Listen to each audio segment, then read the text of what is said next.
AC tournament. Okay. Our competitors are Robert Fulford and Ben Rothman. They've made it out of block, and they've won their semi-final matches. Gentlemen, who won the toss? Ben. Okay. What did you choose to do? I chose to play second. He chose to play second. Rob, what colors did you pick? Red and yellow. Okay, play well. Thank you.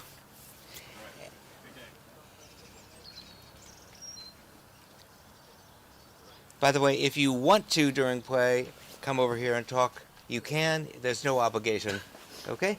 Thank you. Okay.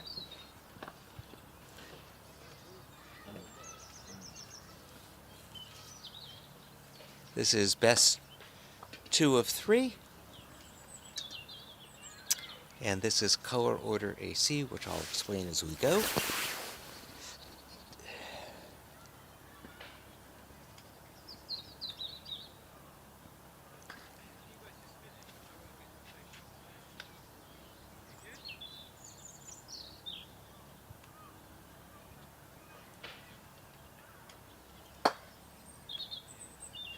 Rob chooses a fairly traditional opening ball. Now, he could have played red or yellow there. His choice doesn't matter. What matters is what Ben does here. And we're thinking third ball, which is red. Okay. If Ben plays black, which he's going to, and then red plays and hits black, he can go to yellow. But if red plays and goes to yellow, he cannot then go to black, because blue is in the color order of the game, even if he's not on the lawn. So in this game, you roquet a ball, and that determines the color order of the next 2 balls you can play. You don't have to play them, but in order to continue your break, you have to play in color order. Then, if you make a hoop, your roquet can then be on any ball and reset the color order until the next hoop.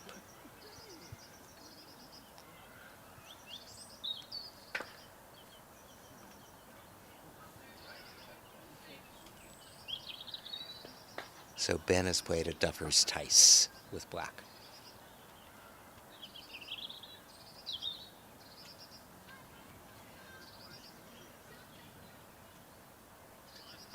And it tices in 2 ways.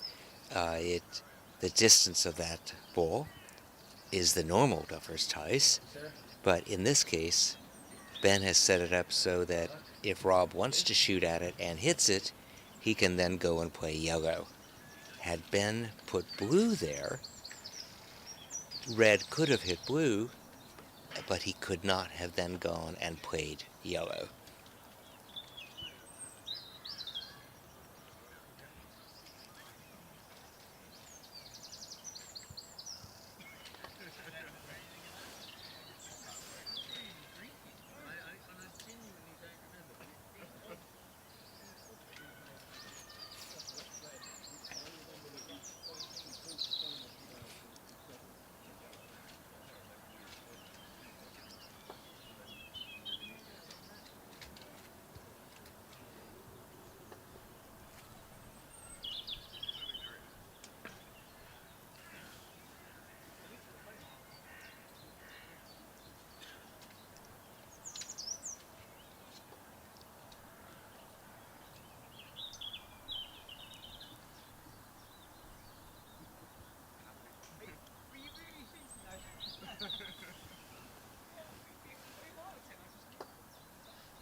And he misses.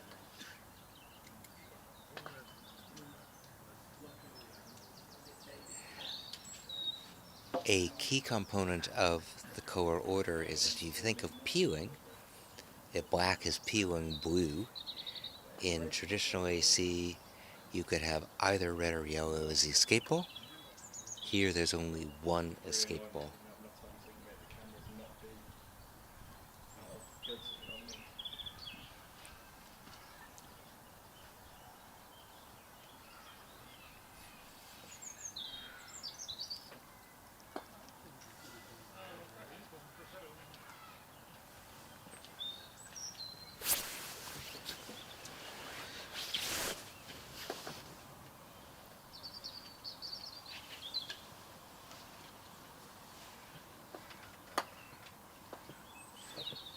Okay, so Ben has hit red, which means to continue his turn, he has to go to black.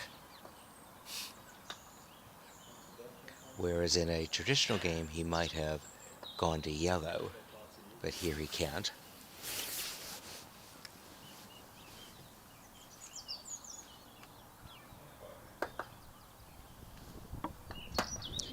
He's sending, well, he was attempting to set red to be Pioneer at 2, getting the rush on black, which he got.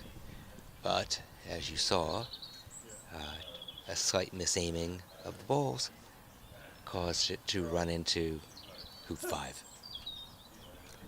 I've got Pete Trimmer here. Yeah, so this has worked out nicely with getting the rush. Obviously he wouldn't have wanted red to hit the hoop, but if he can rush to 1, he can then rush across to yellow and then go from yellow to red. So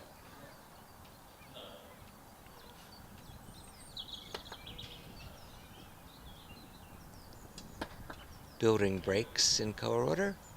Almost hit hoop 5 again, is more challenging, which is part of the interest of the game.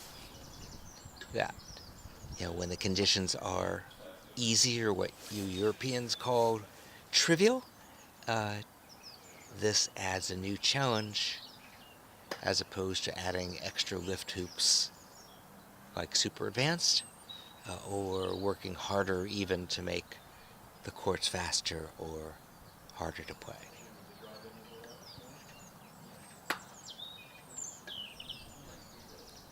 Great shot. Yeah. Great shot.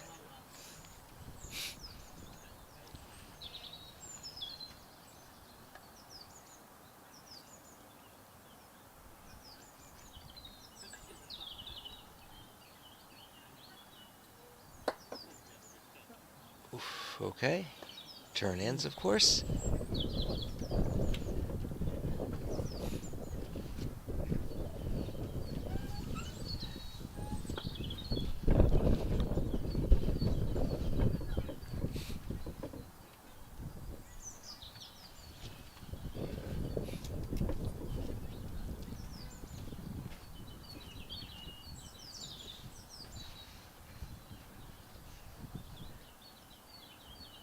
So Rob is going to play red as striker.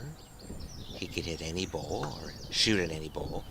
If he were to shoot at blue and hit, he could make that hoop and use black for 2. That would be the color order. And he wouldn't have to worry about yellow till after 2. Okay? And so it looks like he's going to shoot at blue. And he's asked Harry Fisher to come out and see if he hits blue.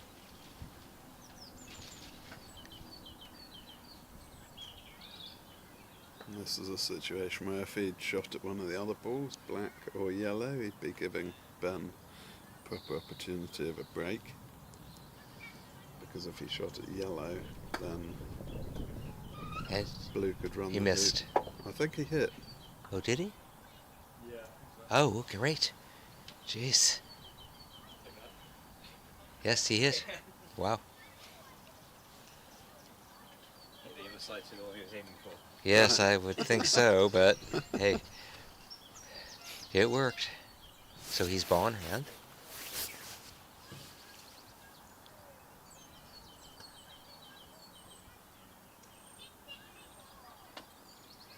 Puts blue through.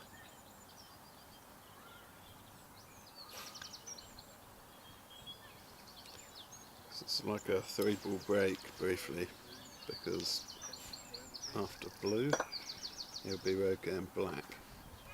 But it's also a He pop. can't go to yellow. Yeah, yeah. So he's very happy to pop the opponent through a hoop or two, because it makes it more likely that Ben would have a delayed TP, which is more difficult, of course, at COAC than it would be in the standard game.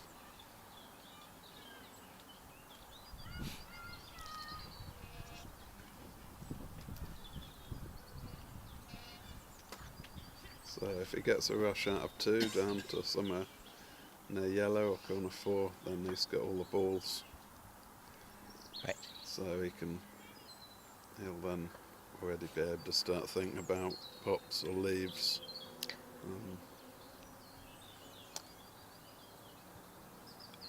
But after hoop 2, if Rob roquets black, which is what we would expect him to do since that's the only ball over there, he cannot go to blue. So in the traditional game, you could run a 3-ball break for a while and pick up yellow when it's convenient.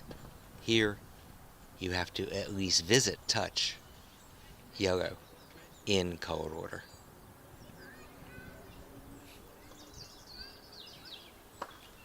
Harry, you want to come over here? Harry? You want to come over here? Oh, yeah, sure. I need all the help I can get. Yeah.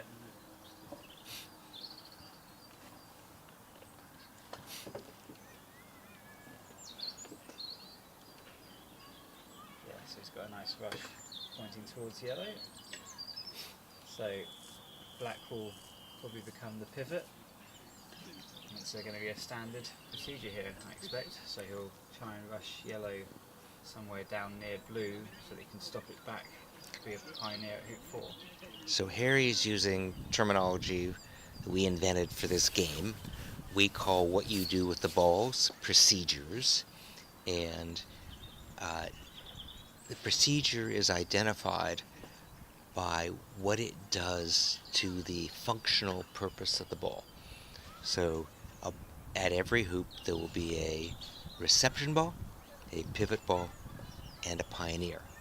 Now they don't actually have to be in traditional order where you'd want them, but reception is by definition the first ball you hit, pivot is the second ball you hit, and pioneer is the third.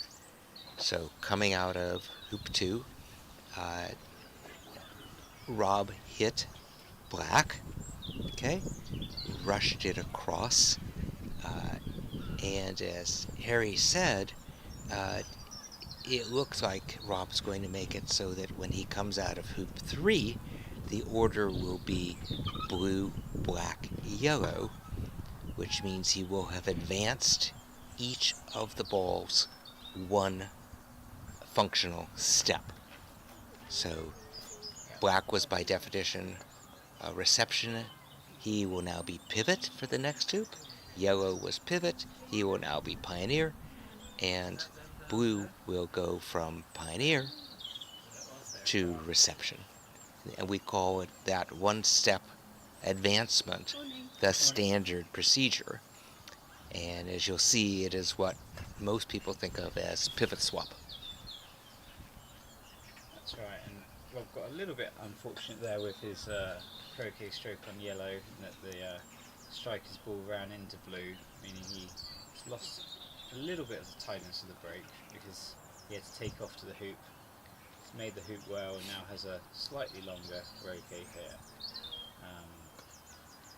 He's coped with that fine.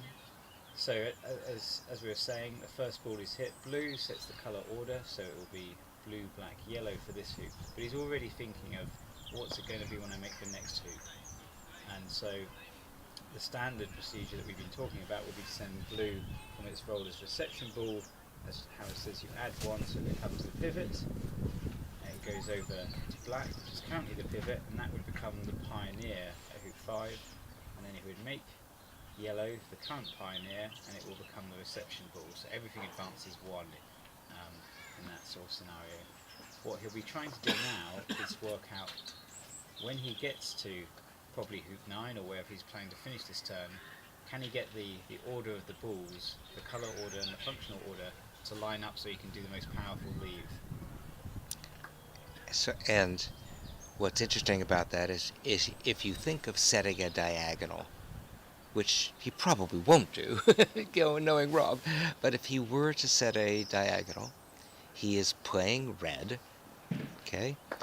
Red would like to rush yellow off the lawn and give yellow a rush to somewhere on red. But if he's going to have yellow be the last ball he plays after hoop 9, then the ball that he would play before that would be black, and the ball he'd play before that would be blue, which means that coming out of 9, he would probably have blue as the reception ball.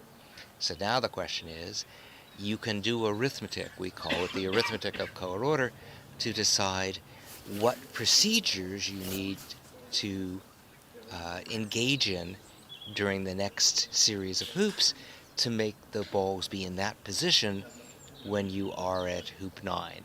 It sometimes can be just standards. It sometimes requires you to advance through the functions not one step at a time, but perhaps 2 steps at a time, or even 3 steps at a time. And we'll see those as they occur. Yeah. So I think in the current situation, he's made hoop 3, and his partner is the pioneer. So if he wants, as Harry described, to finish his turn going from black and lastly playing yellow, he actually only needs to do standards if he's planning on making 9 hoops. Yep. So in terms of the colour order, we'll probably see a lot of standards. However, given that Ben has been popped through hoop 1, I would expect Rob's going to go for a slightly more forcing leave than a diagonal spread. He's been very keen on putting the balls on the backs of hoops. Yep. But obviously that last shot that's put the ball into the jaws would not have been intentional. Right. So that may force him to stop thinking about the perfect color order after hoop 9, but recover the break. And then do the arithmetic again. Yeah. My personal guess is that Rob isn't yet doing the arithmetic for the end of the turn. I think he might be thinking about pops Yes. and potential leaves. So he already has a pop on blue, is it? Or black?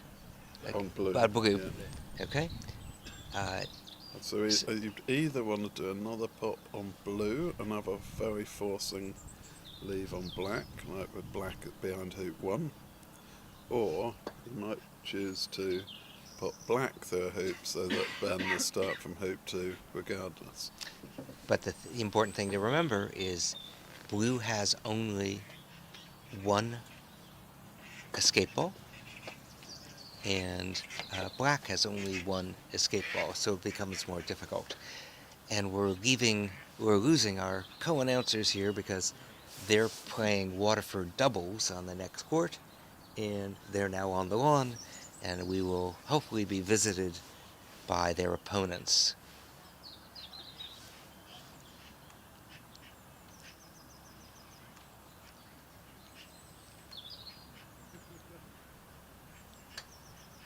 So Rob, Roquet's black has the first ball coming out of hoop 4, which establishes the color order as black, yellow, blue. But I don't think he's going to bother going to blue. But what will be interesting here is that if he were to make this hoop and then Roquet yellow, he couldn't go to black. He would have to go to blue.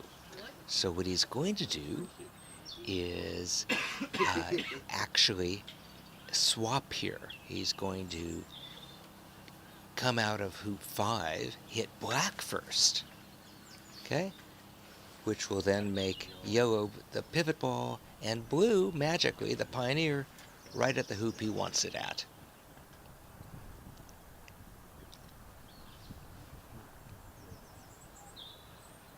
So this is what we call a 3 load and hold. We define a load and hold to be any time the ball you last used, which in this case is yellow, is not the ball you first used coming out of the hoop. Now, I believe he's going to hit black. He has to, yes. Whereas in traditional, you wouldn't care between black and yellow. Now, he can, okay, he can hit yellow and then go to blue and leave black, which is what it appears he's doing. So he's going to use only 3 balls to make hoop 6. But after 6, he's going to have to come back to black if he makes it with blue and goes to blue, which is what he's doing.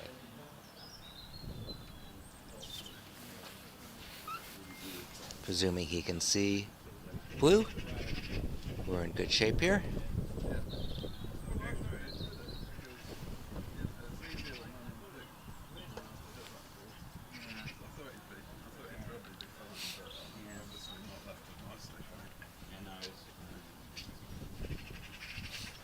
Well, gentlemen, you're back. That was quick.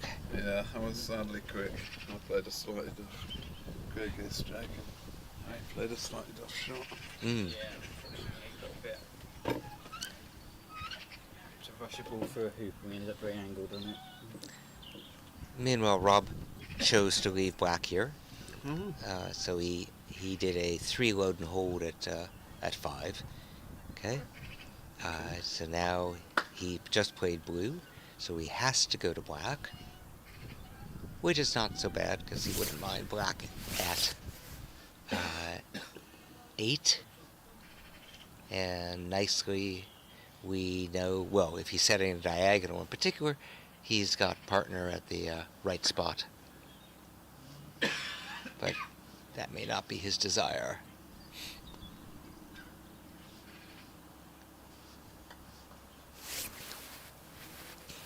So blue was reception. It was the first ball. Therefore, black is pivot. And he's going to rush black from pivot to pioneer at hoop 8. Take off to yellow, which is the pioneer ball, and make hoop 7 off of yellow. And he'll be back in color order. And in the perfect order to set a diagonal if that's his choice.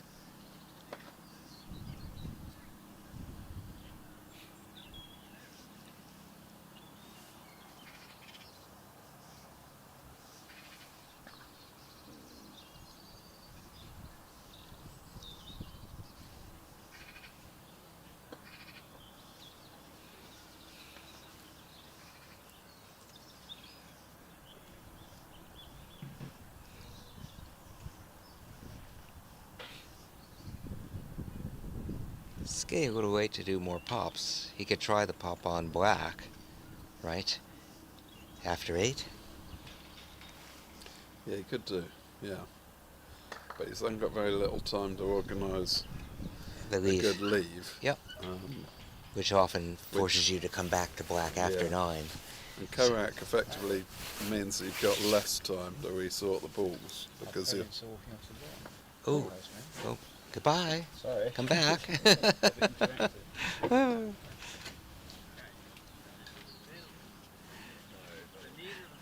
Okay. So, he's sending yellow. Ooh, he went too far on blue, but he's sending yellow from reception to pivot. Blue's the pivot ball, the second ball. And let's see if he just sends it to 9 going to black.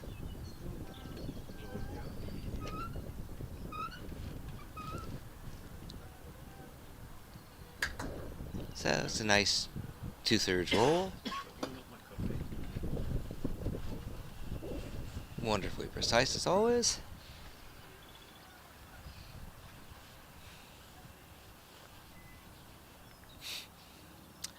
Now another thing he could do is choose to, yeah, he can put black in the hoop, which he likes. So puts black right by the stanchion. Yep, comes through.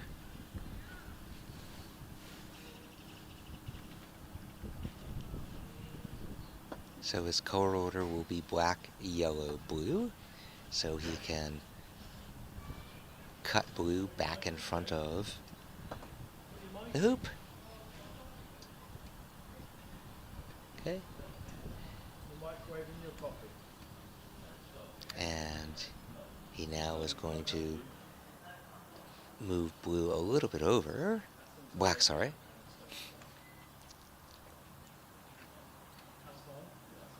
Going to yellow.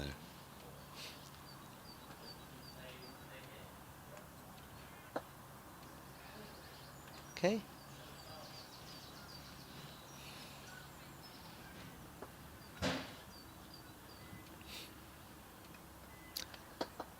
I believe he's going to go to blue, but come back and adjust black further. Yes, and escape with yellow. Because black is not in the jaws of the hoop, which means it can be seen from a balk.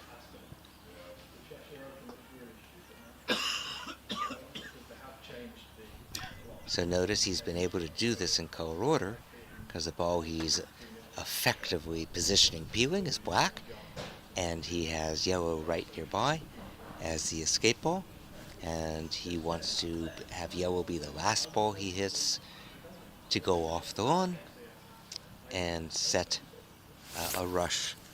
Red will set a rush for yellow with red.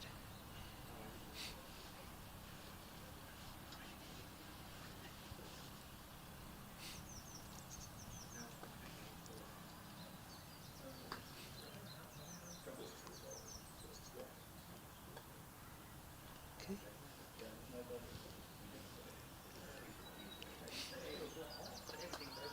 Mix it.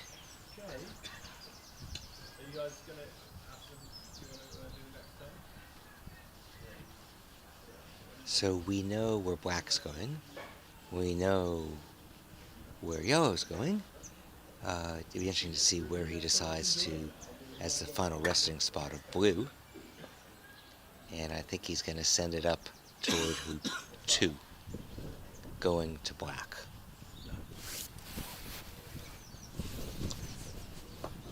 Now for us mere mortals, while sending blue away is pretty easy, getting to black and then being able to push him further into the hoop requires an accurate croquet shot.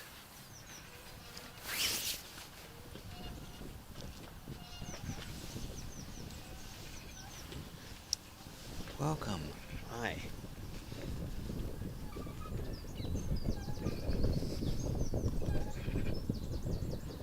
So we're setting a leave here. It looks like we're setting up for Rob's favourite Yes. colour order leave.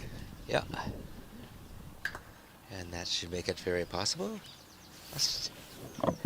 Welcome. Thank you. Hi, Howard. What happened in your game?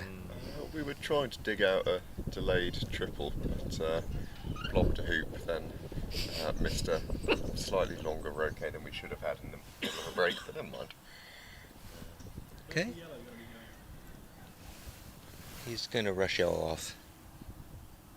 Yeah, I just think people at home might want to have an idea of where yellow's going to go. Yellow's going to go to the east boundary and have a rush on red.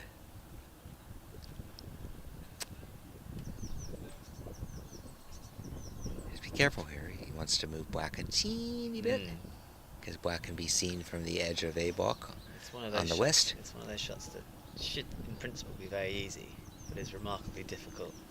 Well, but especially if you use the croquet training device, you know where to aim it. That's a good point. All right, yellow goes off. And I believe black is not visible from anywhere on A block, which was the objective.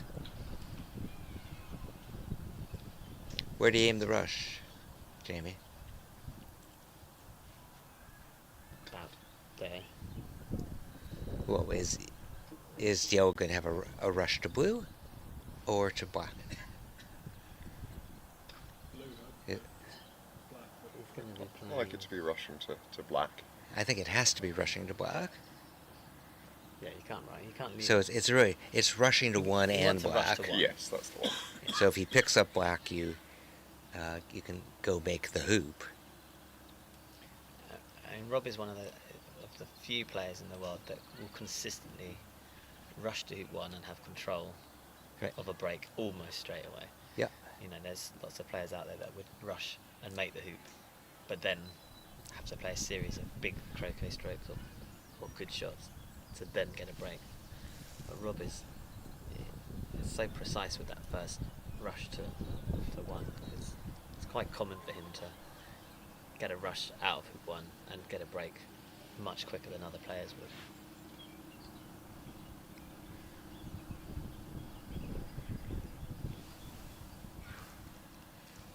So he wants to find some spots to put the balls here that don't concede a double from a ball, and also don't give black a double from where it currently is. He'll be leaving his rush ideally straight towards black, so it should be a single ball. And what will Ben do? It's blue on 2 now, isn't it? So, Yes, blue was popped. but he'll probably want to move black all the same. Rob's quite far south here, so shooting from B-bulk doesn't look that attractive. I'd be inclined to shoot at Rob's balls from A-bulk with black, but we'll see what Ben chooses. Okay.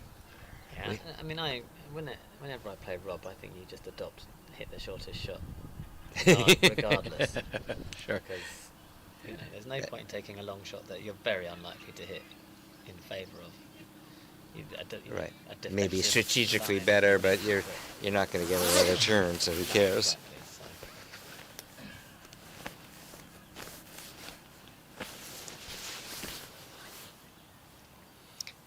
So we have brisk weather here. For those who deal in Fahrenheit, it's in the 40s. Coming from Scorching. Florida, this is cold. Scorching. Yes, Jamie's saying how hot it is here. And apparently we've had fabulous weather for England. We have had fabulous weather.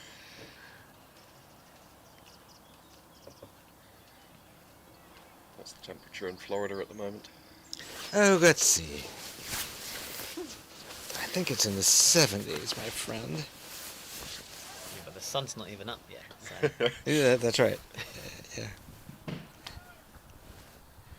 Come on. Can't be this difficult. 75 Very nice. at 5:15 in the morning. All right, so he's left a rush toward blue. He's just adjusting it, so I think it will come back towards hoop 1. You do? Yeah, he's still got one shot to play with red here. So, just figuring out where he wants to put it. Now that he's rolled them a little bit further north, it's probably not far off max distance, so shooting from B-bulk is back on the cards. Yeah, it seems a bit more reasonable, doesn't it? And our opponents have put a clip on. They're walking back, despite the fact just 2 seconds ago they were a foot in front of. Right, okay. Well, Okay. We'll sub out again A then. changing of the guards. Thank you.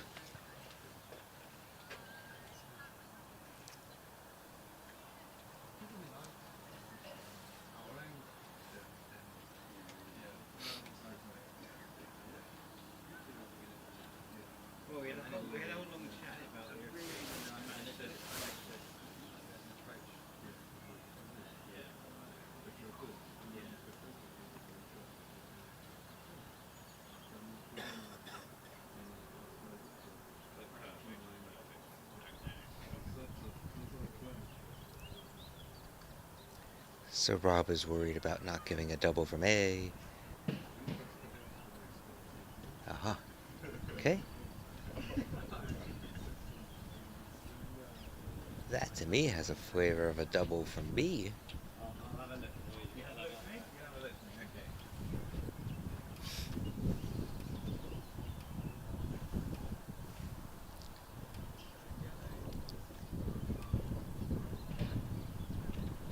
So we keep getting new co-commentators as the game progresses in the Waterford doubles.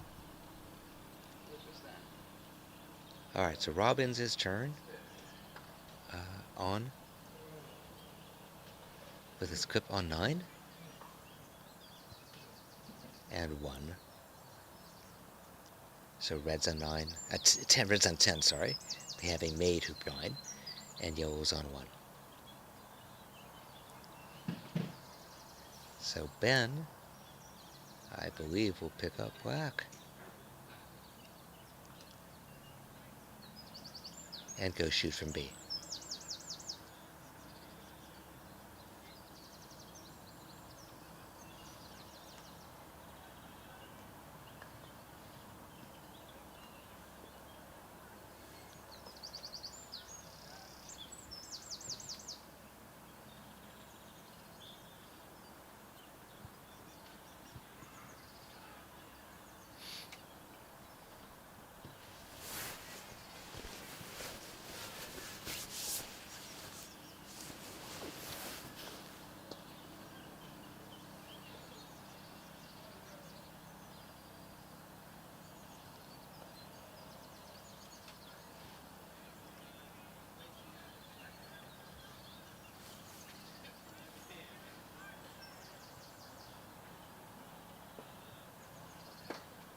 And misses.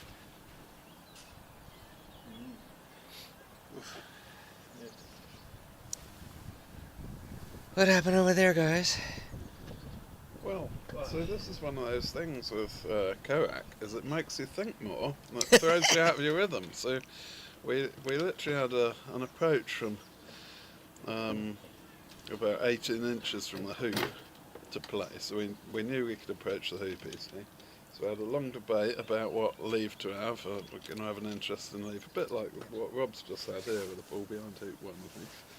We're working out our colour order and how he worked out we can play tax at the moment, so and play standard procedures for several hoops. And then I played the approach shot for 6 inches in front on fractional angle. I said to Harry, I'm glad that after all that debate I managed to still approach the hoop. That made Harry laugh, and then he just blobbed the hoop trying to run it gently. But it throws you out of your rhythm when you have to do the extra thinking. And we do get this in the standard game as well.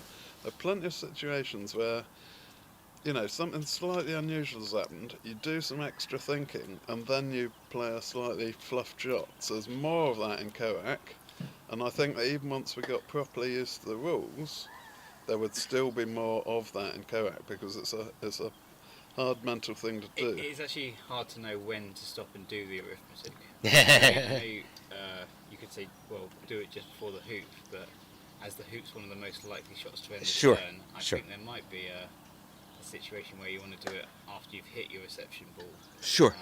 That makes it a bit harder. So for me, it's usually, I think we stopped at the right place, because when we're about to approach a hoop, and it's an easy approach, I'm happy playing the croquet stroke followed by the run in the hoop. So that's a very natural place for me to stop and think about things, and often then want to know where I'm going to get the rush after the hoop. So. Alright, so let's see what he's done. Okay. He's playing yellow, he had red, so he had to go to black. And now he's going to go to blue. So he'll rush black across the lawn.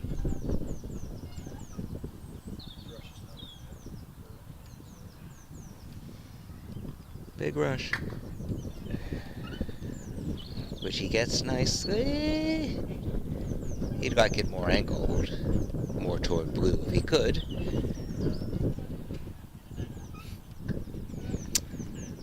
So he will now try to make one with blue, after which he'd be forced to go to red. And Pete, do you think he'll roll black further south here? Given the colour order, if he makes That's- one, will be blue, red, black. So it's quite a big roll out from red. Yeah, that's a good So question. It Normally looks- he can afford really just to take off here, but I think there might be more of a need to get black south than would usually be the case. Yeah, it puts a bit more emphasis on having that ball out, Mm-hmm. knowing that you're going to have to go to corner 4 first. So which Yeah. is what he Really did. Which is what he did. Wanted to It does reduce the stress this distance, rush just a little bit. And of that's- Yeah, for people that watch a lot of croquet, that's about the worst croquet stroke you'll see Robert ever play, I think. Yeah. I mean, he's really left yellow well short where he was aiming for.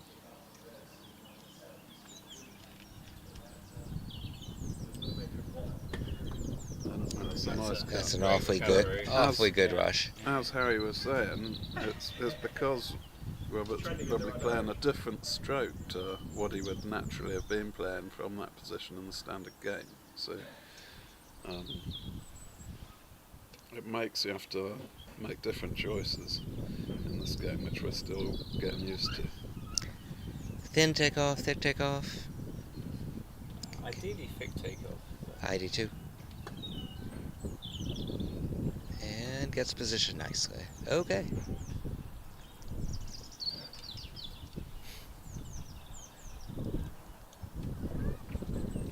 So now we're thinking triple.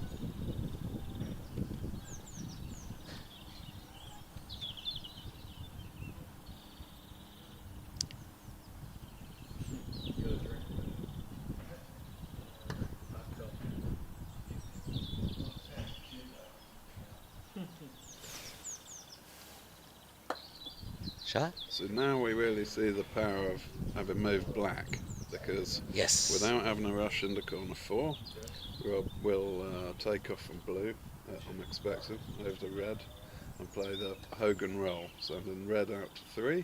So there's Pioneer, and that's exactly where he wants it, of course, going to black. Oh, he looks like he's going to Oh, yes. blue up there. Yeah, he wants to get to a standard triple. Yeah. So red needs Yeah. black. Be 2 big croquet strokes in a row, and I think that's something we've all noticed playing this colour order at Association Croquet, is that you can't leave balls behind as easily. Right. So you are almost forced to take on these bigger rolls when you might Ooh. or ordinarily just play a takeoff. I think he could have just played a takeoff there, because after making 2 off black, the next ball on from black will be blue, because he's playing the yellow, so he could have just had a rush out of 2 over to the west boundary and sent that across to wherever he liked, getting a rush on blue. So he had the room. So I think he could have just taken off there to red rather than played this big split shot that he's just As they attempted. say, you make this okay and all is forgiven.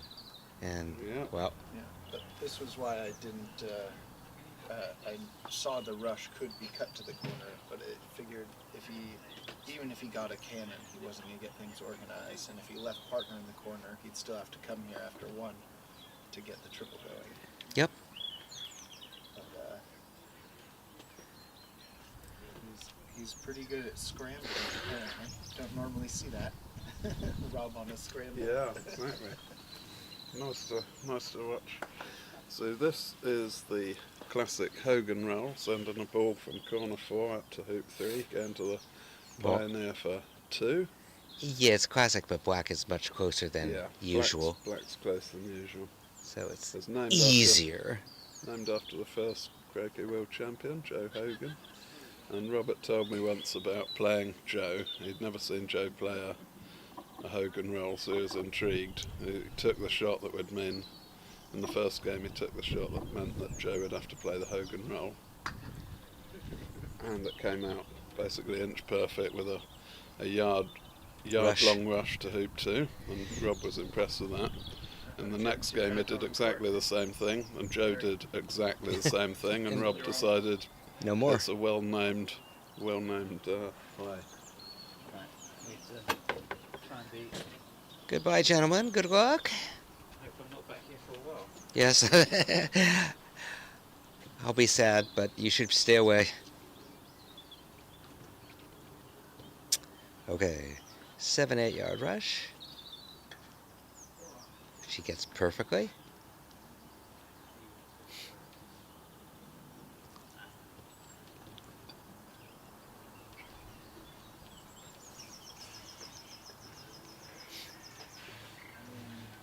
So you're going for the heel and then the lead.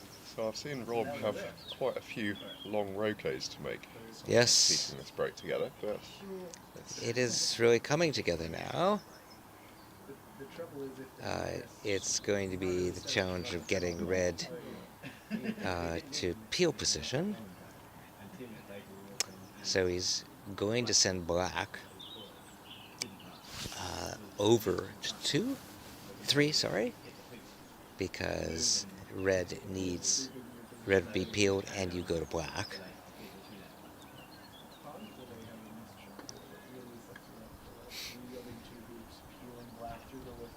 so Blue's then going to want to be the pioneer at 4. Is that correct? Right. Going to red, rushing red over, making the hoop and hitting red and peeling him.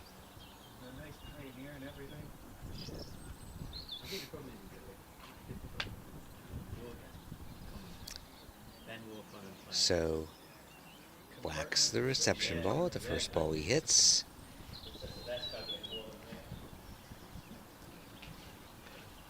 Well, Aston, I'm going to be forced to commentate my own game. Oh, feel free, Ben. You're on one.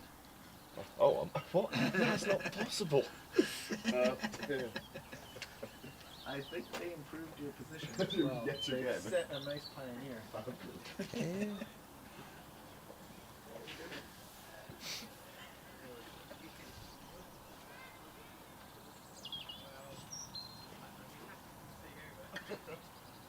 He's already had black, but Right. should be in good shape here. Well, it's not trivial, right?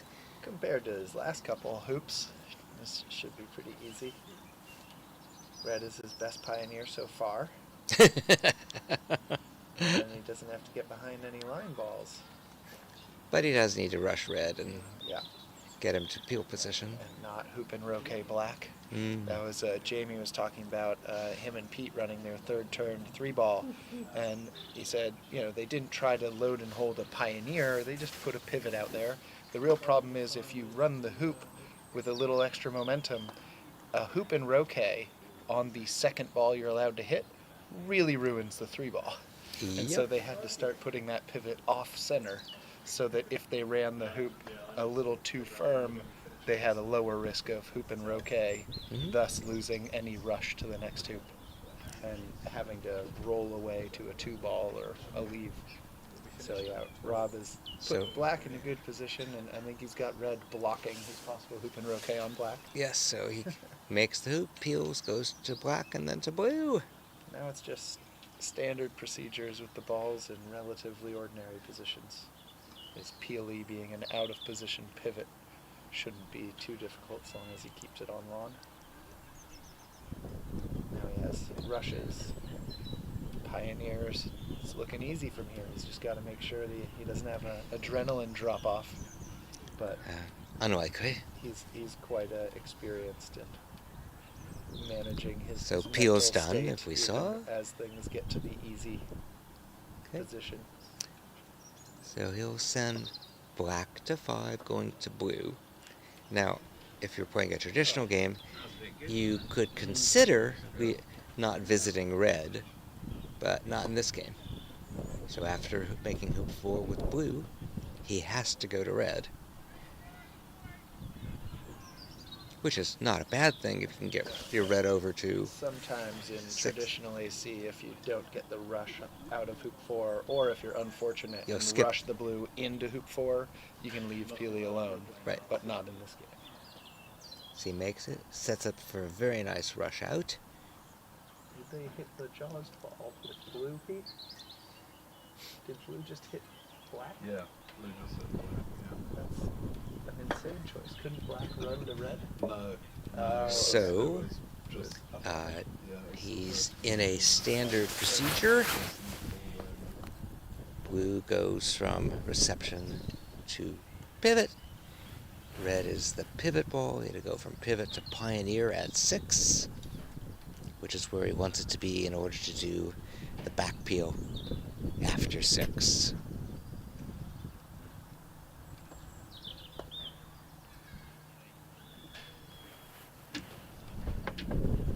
Now he can send it a long way down if he wants.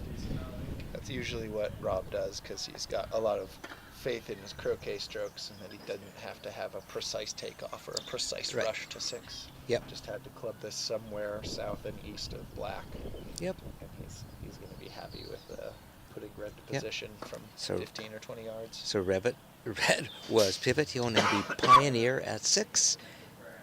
Rob will go to the pioneer ball at 5 and make it and send that ball to reception.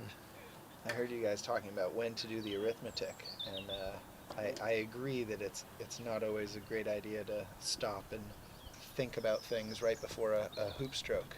But what I'll do is I'll make the hoop, and if the roquet or the rush after is trivial, I just step back to in front of the hoop Pretend you and have pretend I'm one shot earlier. Yep. Because the problem with scoring the hoop first is if you view yourself as Well, you for score which hoop hoop? 1, Right. you're now 4 hoop 2. If you do the arithmetic that way, you're off. Right. And so you have to step back to in time one shot.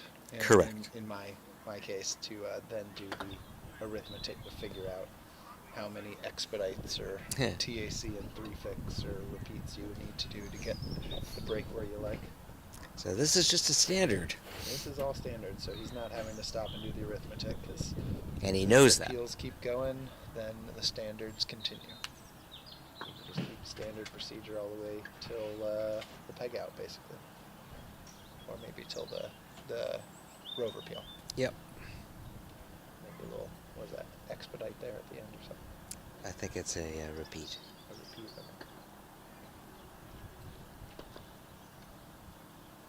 Okay.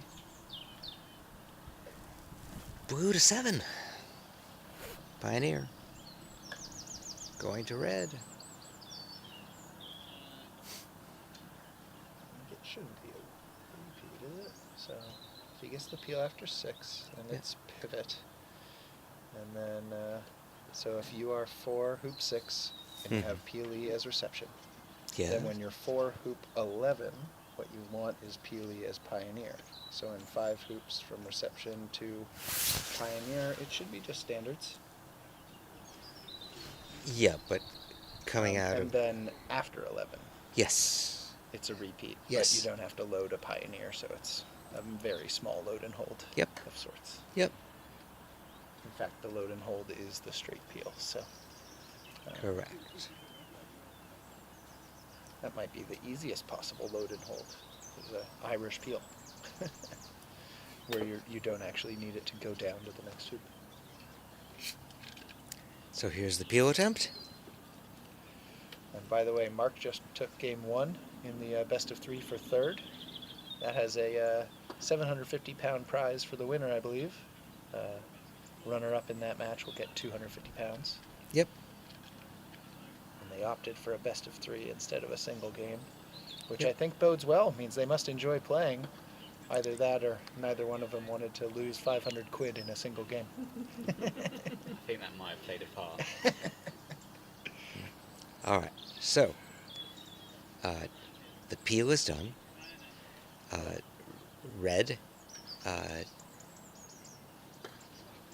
was the ball that was peeled. It goes to black. It's going to send black from pivot to pioneer. And without any funny business, this might be his last chance to get an early rover peel, right? If he were to get a great rush down on red, he could do a He could. TAC. Yep. Otherwise, red is supposed to be the 3-back pioneer, so I guess he could try the wily peel after 3-back and rush red over to try to peel as a back peel, but I don't rushing think at he's 7 going to do yards. any of that. Yeah, we had a bit of a debate, didn't we, about whether it was best to do the repeat, or whether well, it's PA supposed to is be free the fix three Yeah. is, Pioneer. another way of doing Red. it. So there's a few different procedures Well, no, he can, to get the peel he going can to put blue three to back. 3 back now. He can bring red down, and if it is his reception ball after 2 back, Yeah. rush it back, he'll go into black. He Yeah. can. Alternatively, if he just sends blue to pivot red to 3 back, then he can leave black as pivot near rover, send blue to 4 back, and after 3 back, he Try can the try the peel Wiley rushing over there. from 3 back Oh, to that's get the peel. interesting. That is What does it do for the? What does it do for the rest of the break though? If Yeah. that's just an out of place pivot that then is supposed to become the Pioneer after 4 back. But instead, he's just put blue as pivot, and red's going to go to 3 back. Yeah. So we'll see if he So goes for rush that across rush after after 3 3 back or not. Yep. Which is fairly costless try because it's reception ball going to pivot. Right. And then, in theory, it might mean that he has to come. He was going to have to come all the way back down 4 back and take off back up to penult, but that's not too out of the ordinary for a Mhm. traditional AC triple to take off from the Peely back up to penult. Bye. All right, Harry and Pete back on lawn. The 2 hoop break fails. Yeah. 1 hoop break over there. No peel. They had an opportunity to peel their partner through a lift hoop and get to the peg. All right, so Rob has made hoop 8. Okay. So the standard procedure once again, sending reception ball black to Pioneer at 4 back.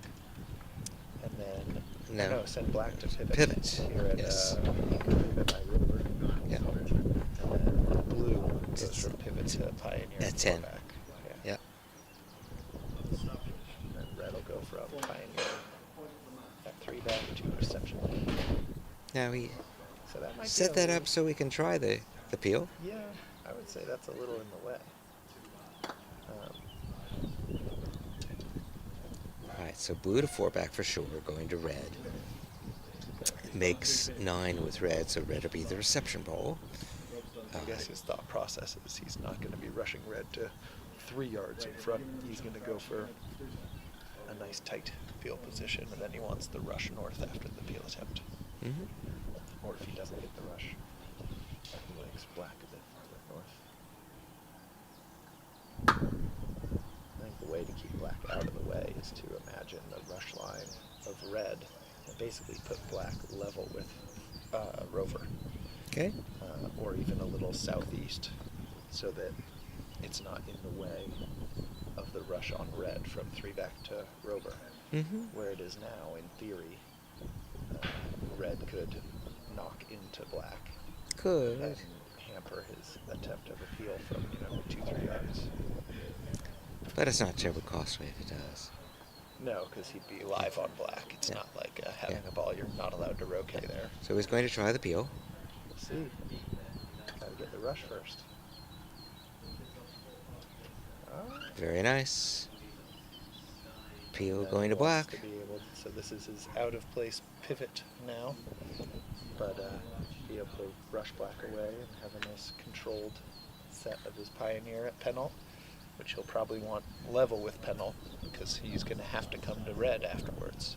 Well, he's going to do 3 ball Yeah. the next. So if this peel goes nicely and Which it red does. is annoying to hit, he might do a little load and hold at Yes, 4 back. a and 3 put load and hold. Black as reception. Yep. So I guess this is an expedite. Mhm. If he does that. Yeah, and then the next hoop he would do a 3 ball Yes. to avoid having to come and move red. Yep. Trying to think. Tricks of the trade. Nope. He's happy to come down to red, so this should be level with or south of penult, so that his takeoff isn't. No, that's not a doesn't terribly go. good shot. I think So- it's fine. Yeah, I mean the real problem is you don't want to put black a yard north of penult because you're Blocking. likely to be taking off to it. Mhm. But because red's through the hoop, who knows? Rob might get a rush up peg high, and this will be very simple. But But here, if he Rob has roll to down, go to red because he chose to make 10 with blue, off of blue. So here he might want to do an expedite. Put blue to rover. Yes. Rush red back up and put red as reception at penalt. Hmm. And do a little mini load and hold with black. Let's see this. And that way red can become his Whoa. pivot. Oh, Yeah. should be fine. He should be able to see red. Might not get a northern rush, but he should be able to get a at least a western rush. I don't know if there's any true disastrous position for that. Maybe if it was most of the way through and you couldn't rush red anywhere, Mm-hmm. even then hitting red and taking off, he should be fine after penalt. With 2 balls down here. Okay, so it looks like he can scoot past red, still rush a little west, maybe even north. Yep. Yeah, I don't know if there was any true disastrous positions there, just annoying where now he might have to do a roll or he could choose to do a takeoff. He's going to black, right? Yeah. So no expedite. So now he'll make rover off of red, just has to make sure to have something else as a reception ball. Well, Or a he'll nice do, rush. he'll do a repeat now, right? I would think so, or might qualify as an expedite depending which ball he hits first after rover. Might just hit one ball first and then Correct. rush. Right. But I think the game plan is to hit black first, then blue, and then red. So if so, black will be the reception ball here, and you'd like him as the reception ball, theoretically at least, after rover. I don't think he's going to be too fussed with getting black down there. No, because He doesn't have to peel red. So right, he can just go to being able to hit something else Yep. allows him to get a dolly rush on red. Yep, Even and if blue's he- good enough. He Yep. could put blue a little deep, and then he can put red level with the hoop. And if he makes the hoop by a foot, he already has the dolly rush on red. He'll just 2-ball it to Yep. the tag. Yep. So it's looking like game one's pretty much in the books, unless the croquet gods lean in my favor here. I wouldn't want to bet on it, Ben. Well, that's why it would require some sort of divine intervention. Or No, so he's bringing black down, just being extra yeah, careful. I Gonna think have that a makes deep sense. ball. That makes sense. Leave blue as a short ball. In case he has an angle and has to have a thrash at the hoop. He wants a deep ball Yeah, there. in case he's got a jump or something. I don't know what scenario he would have to jump.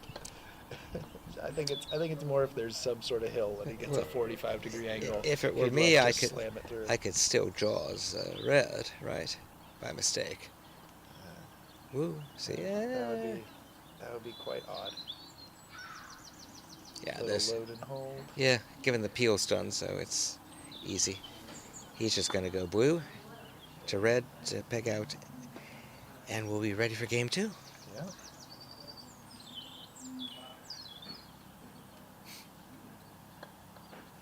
Was worried it wouldn't warm up, but the wind is so still that it's quite nice, even though the weather report said it wouldn't even get above 60 here.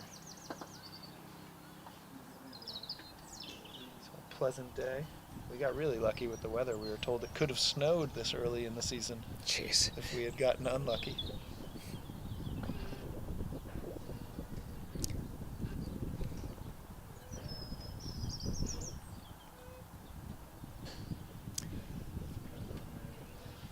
So looking like plus 25 TP. Nice. Game 1 to Mr. Fulford. You going to start immediately, Ben, or you guys want to break? Sure, we'll see if he needs a bathroom break or something.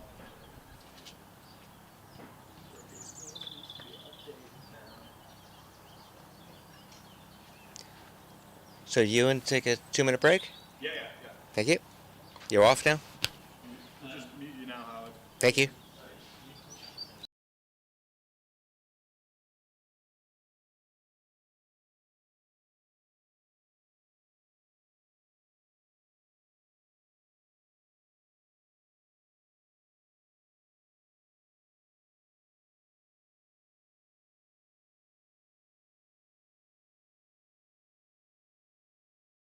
Ready for game 2.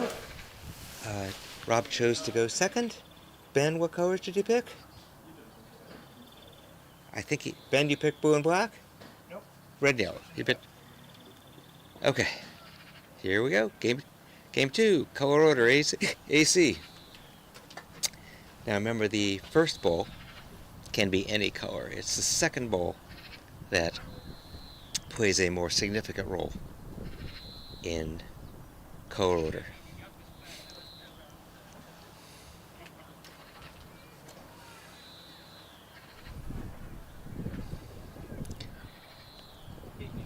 So I'll stay in this lighter coat until I get cold, in which case I'll go back to the great blue. Yes. We had a third turn yesterday. You having one now? Oh, good.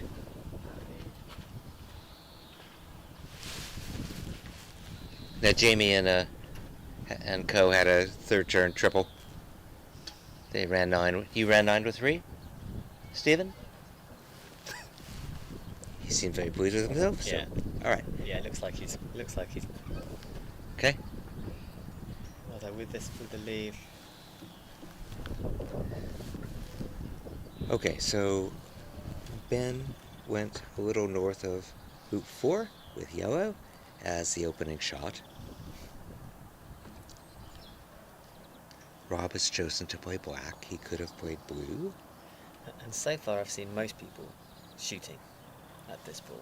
Okay. I'm not sure what you get if you hit. Besides practice hitting.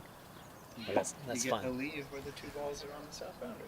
Yeah. Yeah, I understand. Oh, is he going to? Yeah. Well, that's why it's good that he's hit. But Okay. then now we'll find out what the Yeah, response right. Had will he be. missed, I couldn't lag out to the lawn Yeah. because yellow can't hit black Yeah. and then red. Yeah. No, So he I think he plays- likes if the he roll missed, off here. I can't Let's just see. set a buildable break. Mark, did Stephen go around third turn? Correct. Yeah, very good. Yeah, very good. He can't control himself. Yeah, second. Okay, so it looks like Rob is going to roll these balls off such that yellow is to the west of black, which means that red can hit yellow but can't hit black. Yeah.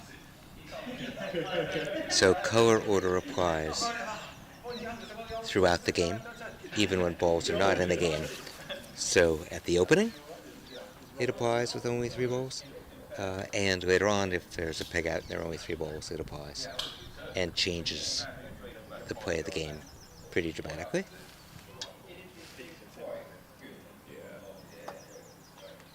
So Ben could try to jump yellow, hit black, and then have the rush on yellow.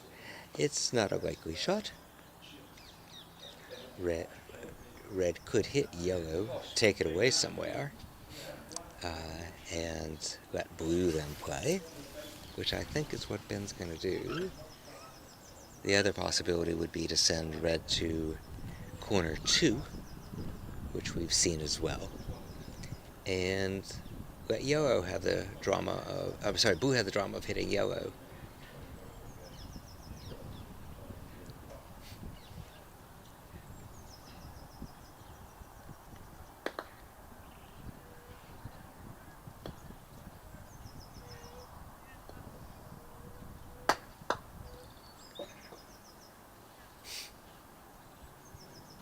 So that wasn't terribly dramatic. The question is, what does he do with them now? Yeah. Because blue will have a short shot on black to enter the game.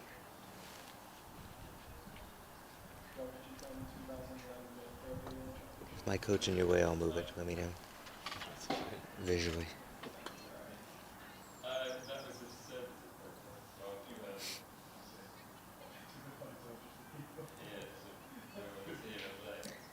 So when blue plays, Once blue rotates black, yes, the next ball is yellow. So what Ben could do here is post yellow towards corner 2 yep, and post red into corner 4. yep, Of course, Robert wouldn't be able to hit, so Robert would hit black. and he'd be faced with the next ball being in corner 2, or to put some in near corner 2 and the other ball being in Yeah. corner 4. Yep. So no chance for a break. The question is that the best thing, or does it allow an easy leave for For Rob. yeah. But also putting red in corner 4 does mean on the very small chance that Rob misses 7-yarder, that Yeah. Ben has a quite straightforward, relatively speaking, pickup. Absolutely. Yeah. It's quite an interesting opening, this, isn't So I it? think- It's, what do you do with it? I think red in corner 4 is actually quite strong. Yeah. But you've really got to get yellow somewhere. So, welcome to color order.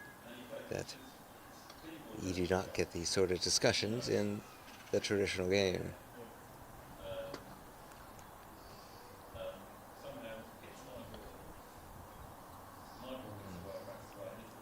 That go out? No, it's in lawn a bit. So if Rob were to hit black, it's not too far for him to just take off to yellow. Continue on.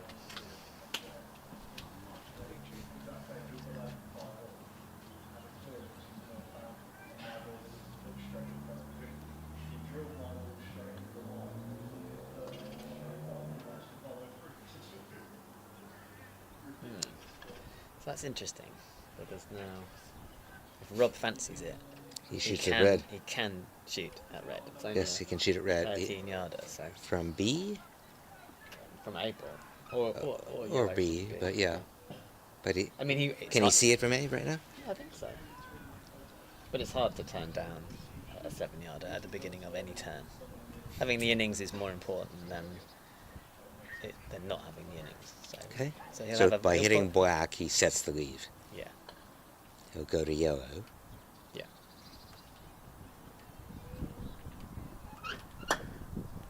Hits black.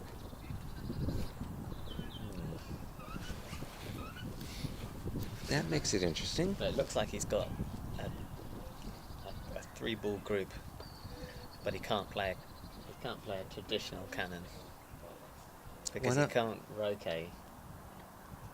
He can't roquet red in No, this but shot, but he can go. Oh, he for the yellow. can. He can. As long as he gets to yellow, he can. Yeah, exactly. So in he can- fact, what he's achieved is the opportunity to promote. A promo cannon. He got the cane. And Ben is shaking his head. Reason why it wasn't in the Yes. corner. Yeah. So that And that this- would be tough. Yeah. Yeah, Okay, so this is, we practiced these promo cannons this morning. Very nice. So if he can hit yellow, he can go make 1 with red. Yeah. So I thought the farther out of the corner, the better angle he had to rush to it. He had to cut, but he wouldn't hit red on the way there. So I wanted to be a foot out of the corner, because then he gets in the corner and can't roll Yeah. up there to yellow.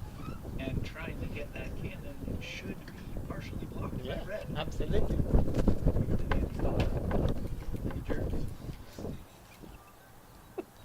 With the level of accuracy of his rush, his shot would have had the combo effect that I was aiming for. Yeah.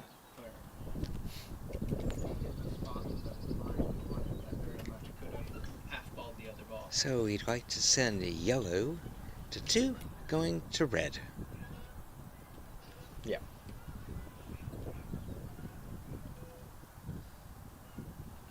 Yeah, he still has a bit of work to do, but I think he'll be fairly pleased with how things have gone so far this term.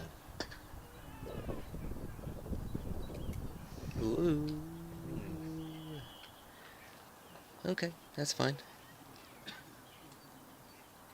So, in color order, he'll make this hoop and roquet red, which means he has to go to black, which is in corner 4. Now, he doesn't have to do anything with black, but he does have to touch it. Yeah. So he may choose just to leave it there. He could Hogan roll, although I don't like where yellow is for the Hogan, but I don't like Hogans anyway. No, and with yellow there, Oh, that may be end of turn, or may not. Let's see.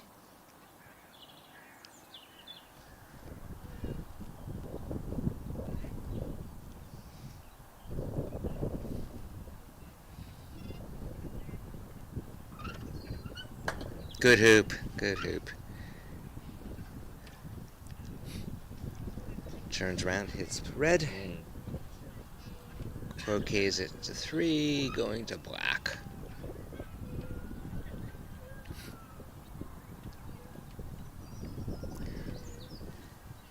Meanwhile, Stephen ran 9 with just 3 balls. He did? Yes. He came over to ask me, was that the first? I said no. Close. Yes. Second. And he missed. Most unusual. And so he's hoping for the second 5-turn finish. Yeah. And he's done the difficult bit, Stephen, and dug the balls out. Now he just has to get a bit more control.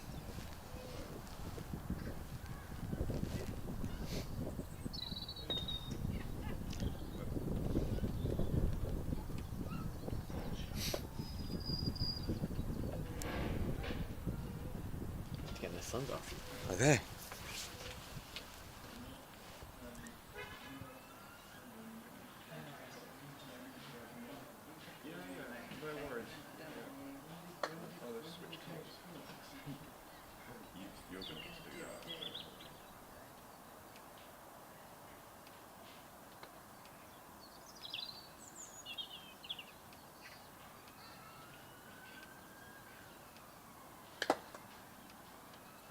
Nice shot. Red hits yellow. Red is for hoop 1. Okay.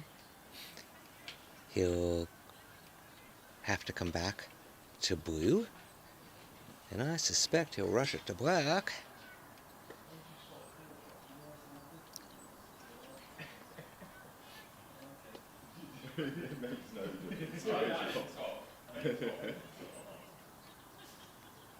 Notice he can't go to black, which is what you would do in a traditional game. He has to go to blue.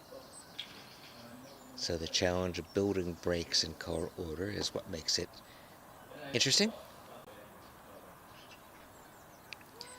Okay, he wanted a rush, didn't get it, cut it. Can I have what pen? Yes. I want what Yes. Thank you.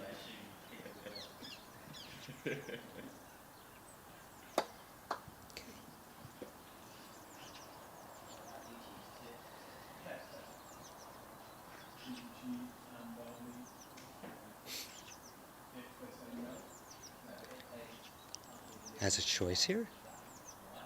Looks like he's going to try to make the hoop off of blue and go to black after 1, which I think is better than going to black now.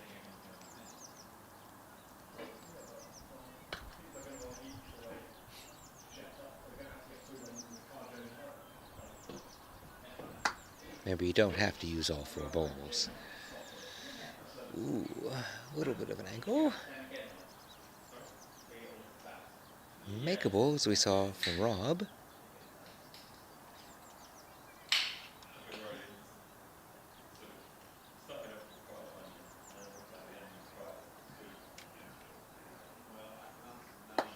Makes the hoop.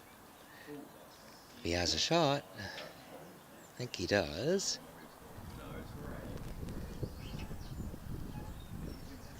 Not sure.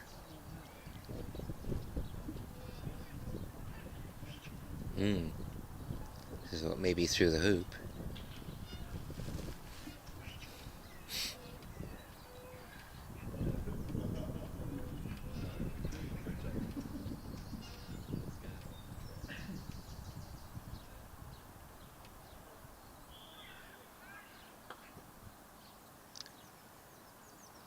So Stephen has just completed the 4-back triple.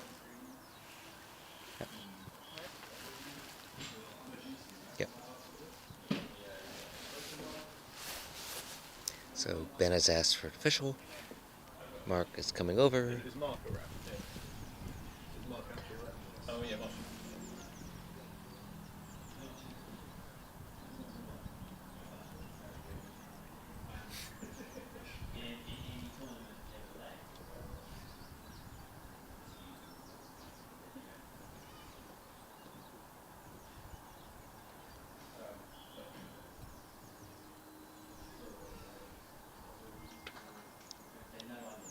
So.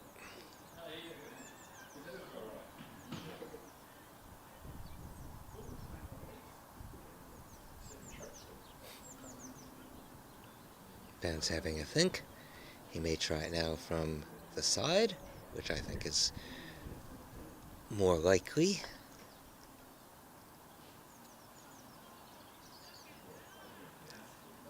And checking.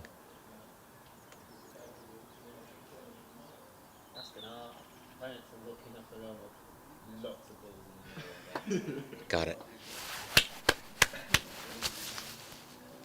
Thank you, Mark. Okay. So, red has hit blue. He has to go to black. But he can send blue to 3 going to black.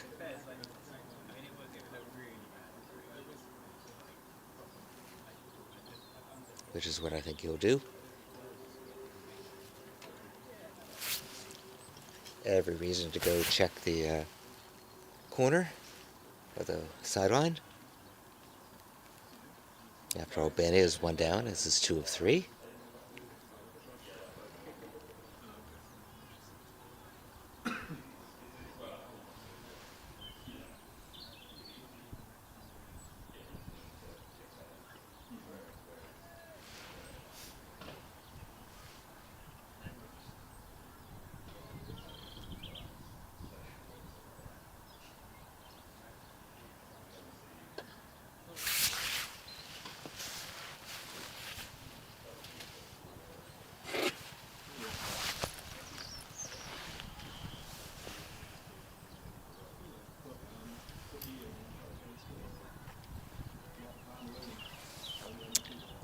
Blue doesn't have to get all the way there, but he really does want to get to black. That's... Whoa. Okay.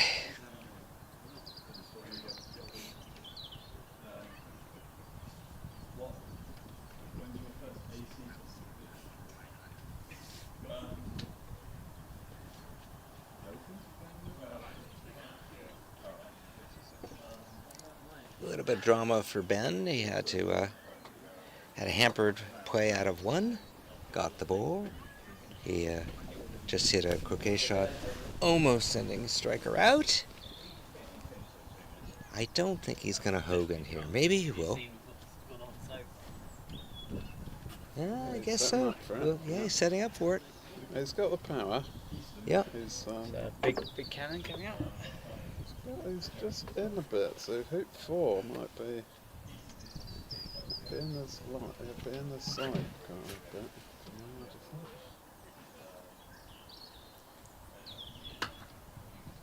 That's nice. That's isn't it? very nicely done. That's terrific. That's very good. Yeah.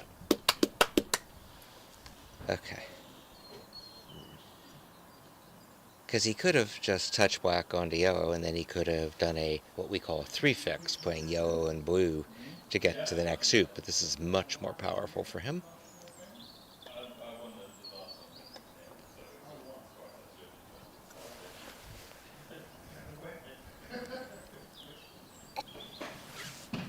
This first game still? No, I'm on that. 26 1.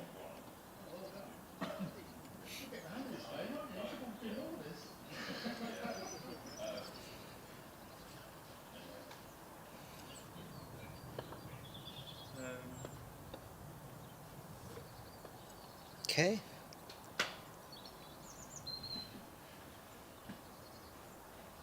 What's he do here, guys? Obviously, he's going to hit yellow. Do you send yellow to 4? Is there any? I think he'll probably send blue to 4. I think he can rush blue across just north of black, send it down. Okay. So, reception to pivot.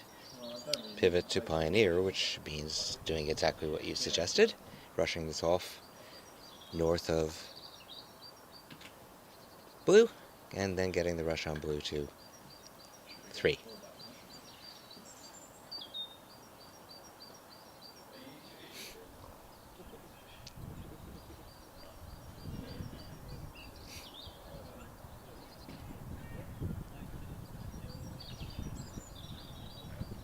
Do you play with red and yellow? Sorry. Do you play with red and yellow when you're already knocked out?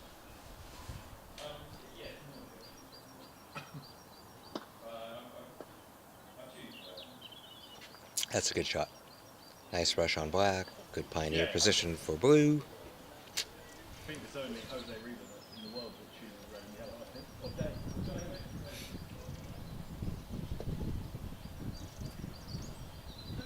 Is that really?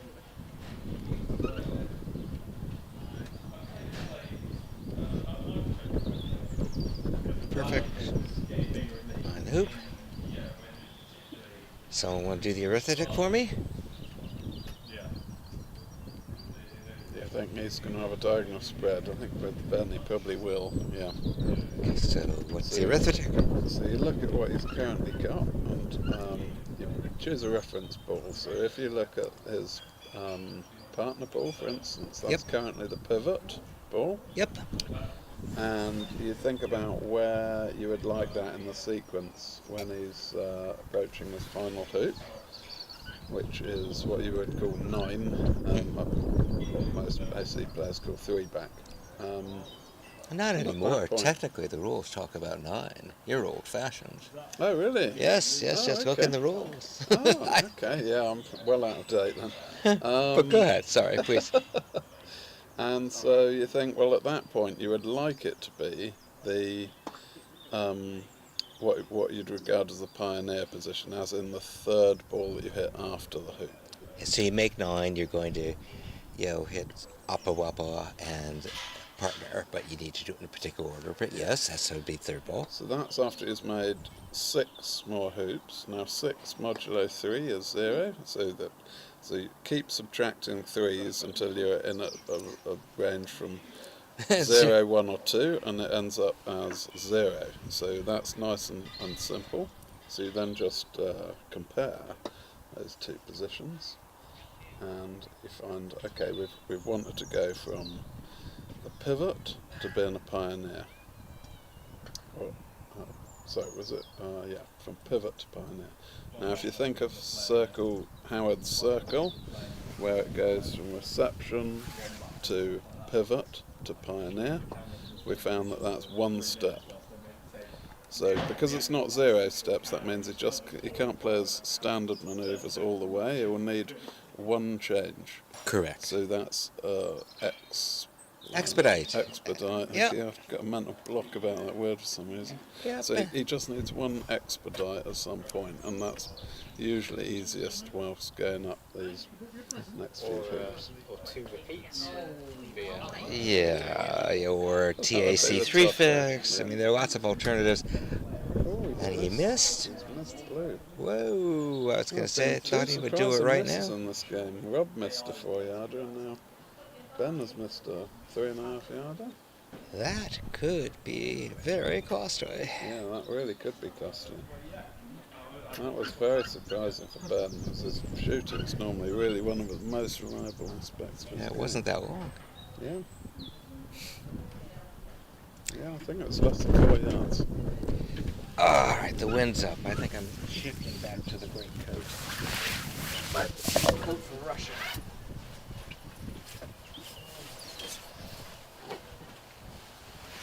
Give me a second.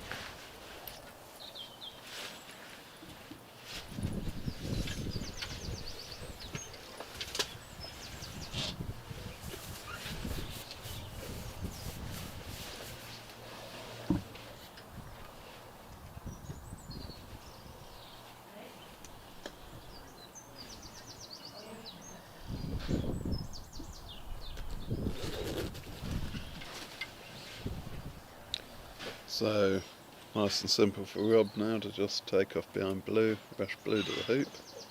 and get going, but of course after the hoop, assuming that he's hitting blue straight after the hoop, he wouldn't then be going to the ball in the middle.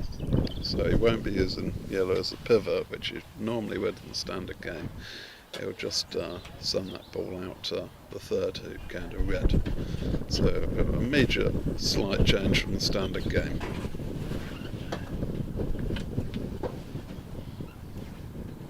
That's a great shot. Thank you, thank you. That's mine.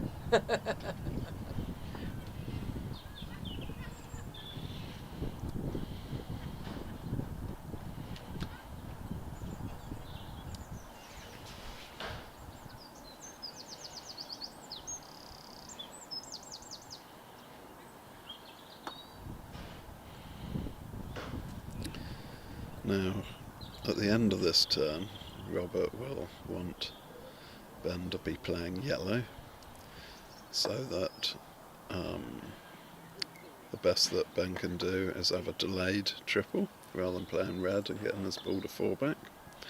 So I'm expecting that Robert will, if he doesn't do any pops, I'm expecting that he'll put yellow on the back just behind hoop 1 with his leave, so that he might give Ben a slightly shorter shot than we're used to seeing. Rather than a 17-yarder, he might give him a 13-yarder, but where the balls are then in a colour order that really doesn't favour Ben, where he'd have to go across to a ball, not far from hoop 2 or corner 2, and then back to corner 4 again. So he's probably just working that out a bit at the moment, thinking through the order of his play. So with putting the ball behind hoop 1, he'll do that after 2 back across. So knowing that he's going to put yellow there, he knows that having placed yellow there, the next ball that he would need to hit is blue. So he would want blue and yellow at 2 back, and red over at 3 back. So I think Rob, this is assuming that this is the leave that Rob's going to be going for. I'm expecting he's just thinking through the order of his play, but certainly he's going to be sending blue out to hoop 3, going to red here, I think, because he wouldn't be turning around the order of balls before he gets to at least hoop 4.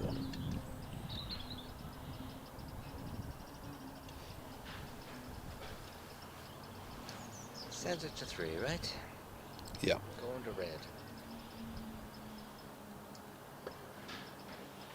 He was considering leaves or popping yellow.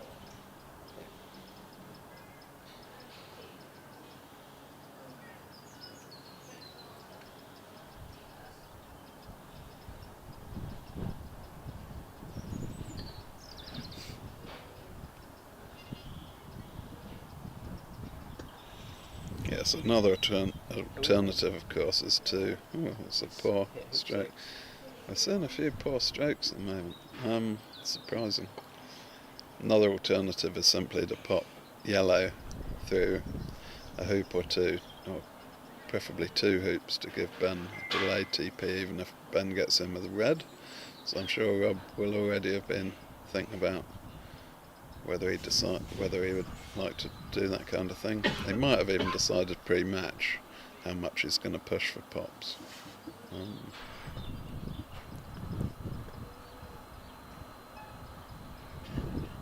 But it's a little interesting here. He's not going to incorporate yellow right now, probably. He's got a nice vertical spread there. Well, he needs to come to yellow because he's playing red at the moment. Oh, he played black against black, sorry. He's playing I thought black, that was blue yeah. again. Yeah. Wrong colours. Okay, good. So of course he'll get a rush on yellow up towards blue to Yep. get a tighter rush to 3. Yep. The usual thing would be that he'd want yellow as his hoop 4 pioneer, but that would sacrifice it. slightly sacrifice the rush on blue. So instead he might just ignore yellow after making 3, and that way he's got himself a nice tight rush to hoop 3. So what we'd call a 3 fix. So this would be a traditional now, right? Yes. Because he just sent the reception ball to Pioneer. He's sending pivot to pivot, and then he's going to send the slightly misplaced Pioneer to reception. That's what you guys do a lot of in the traditional game. Yeah. But Rob's already thought through that, and rather than just ignoring yellow, he's put yellow to a nicer place where he's put yellow as his reception ball. So of course after the hoop he hits yellow and then he can hit blue. So that's a bit nicer from where he'd rushed to. So that's a... What procedure is it? Yes. Well, I think it begins with an X. Is it an X? Yes. Expedite. Yeah. An E in American. But, That's a slightly longish hoop he's given himself, Rob. Is it American rules that has a requirement that your play be expeditious? When talking about shot clocks, you must yeah, you play can't. expeditiously. Right, you can't intentionally delay, although everybody does.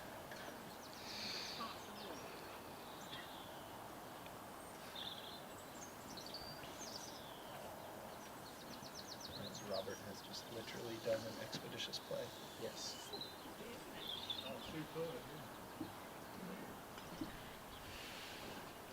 Uh-oh, what's Stephen looking at? Are you playing the rover peel?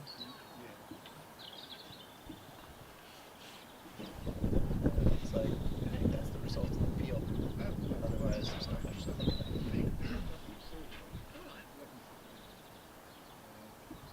Mark is up a game.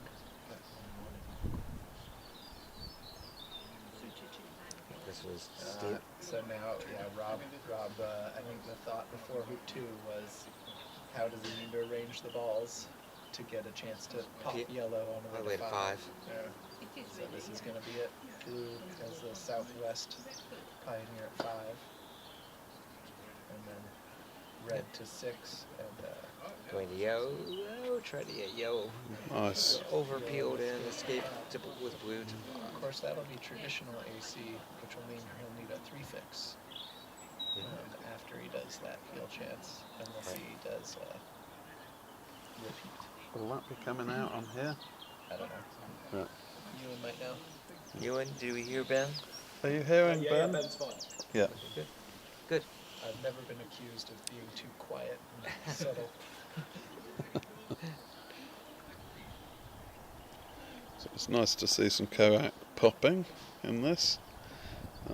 Makes the normal popping, it's considerably more complicated because you end up having to leave a ball behind between hoops sometimes, So rather than we're using saying all 3 balls. He's going to send red to 6, which is 2 functional steps forward. A reception to Pioneer. Going to yellow, which is pivot, and he'll leave it as pivot as he escapes with blue, the Pioneer ball, for 5. Sometimes we see Rob, he does pops and things, and you sometimes wonder, is he doing this as a bit of practice or, just for his own amusement? But in this match, they're playing for serious prize money.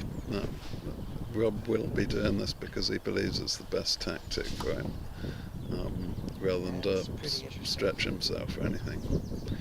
He really wants to be able to rush peel that after the hoop because he's going to be using blue after 5. There's a side camera angle you can talk about. From here, we don't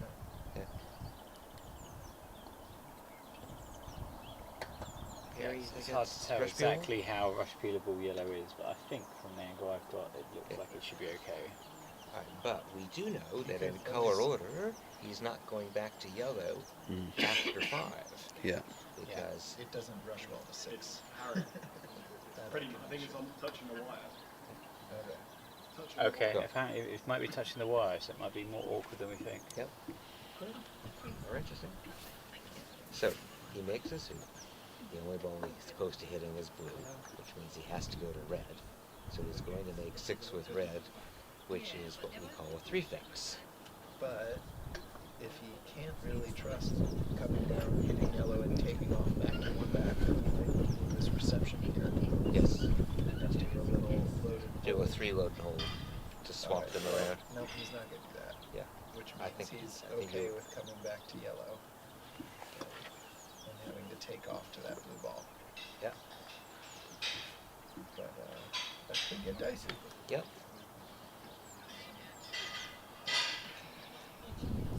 As long as he gets to yellow, if he doesn't get the peel, he should be able to get to blue. So with You could hit popping yellow and from one wire to the other or one wire to the jaw. Oh, absolutely. It's going to be fun and interesting.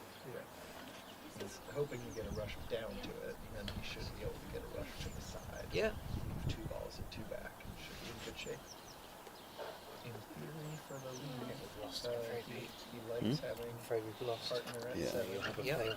sorry. And then Aye, just throw it, hit it, and then he'll need to hit red. No, but I never done any of the doubles actually. Hmm. Are you guys in? Oh, I see. So you're out. I think that It's over. good for is Jamie on 2 wins, and Aston might be on 2 wins. Harry's, Maybe the 2 Harry's win. knocked out. And does Pete only Yeah, does the other- Pete only have 1 win? No, Pete's on 2. Harry's on 0. What about so all of the rest of them have?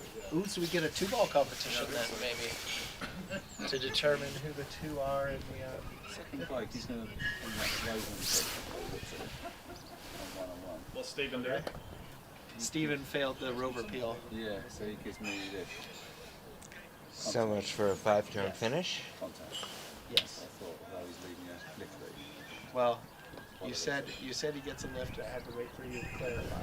Yeah, I thought it was contact, but he's there enough for a lift. Meanwhile, It is. uh, The rules are 3 times. red Well, is good to with see black. He's learning. He's not going to make the same mistake twice, I guess. He wants to come down here and hit yellow. If he doesn't play out.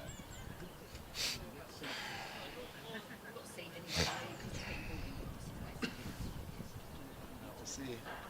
Steven might be making the same error. Shall I film?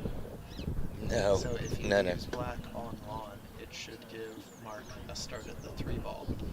Yep. Of course, 2 3-ball breaks is not easy. Well, it'll take more than 2. Multiple 3-ball breaks is not easy. Meanwhile, Rob has gotten black so he can see yellow.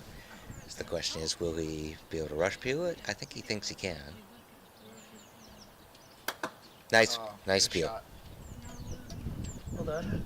Thanks. Does this mean we get a 3-person 2-ball competition? For 2 places. Very well managed. Do you want what you didn't have last time? Yes. What Aston ate? Yes. Whatever Aston orders, I want to eat it. Sure. How are you happy with the same that you had last time? What did Aston order? Donner wrap is what I Donner want. wrap. What is that? Like the sliced big lamb thing in a wrap. Sure. They also have Yeah. shish where it's cubed. Shish. Let's do a shish. Fish in a wrap. Yeah, or just shish. I know you Just mean the shish, bread. I don't know if they would. I don't know. Whatever it Or is. it's easy to take out of the pistol. All right, meanwhile. So, He's ticking off from yellow. unless you want it And on going to pile blue. of chips with a bunch of cheese. So a bit of drama there, right? Caused by color order. Now he's got the right ball as his pioneer at 2 back. So red will be his pioneer at 3 back. And blue will be right ball for the lead. Yep. So he can just do 2 standards here. Meanwhile, Steven rolled black nearly to corner 4 and then ran to corner 2. So he realized he was giving a contact. Important to see he's learned from yesterday that the failed triple, if you run 4 back at any point, the opponent has a contact lift. Only if they've pegged a ball off would they not be. So it turned out entitled not to to that. matter against Stephen because he took a balk lift, which was Yeah, he that's remembered, and hit a 17-yarder, which where he would have taken contact from had he just remembered the rules. But Oh, and Mark's played a brilliant takeoff. Got a rush where he can rush red down into corner 4 behind black. So he may get the break going anyway. Meanwhile, Rob sailed through the hoop and now is not loving the return roquet at blue. Both of us have missed a couple of 4 to 6 yard return roquets. So the problem with this game is if you hit the pivot ball first, it changes absolutely everything. So the could- pivot becomes the reception ball. It's whatever's first. Well, he could 3-fix here and just send red ahead to 9. 9. Going and to then yellow. do a 3-fix. But he won't have blue in very good position for a diagonal. Well, how about a 3 load and hold?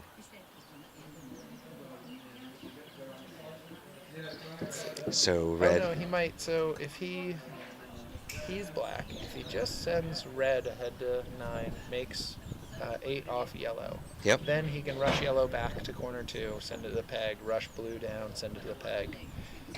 It's annoying but doable to still get the balls in position for a diagonal. Yep. Of course, he might be looking at a different leave, a hoop leave.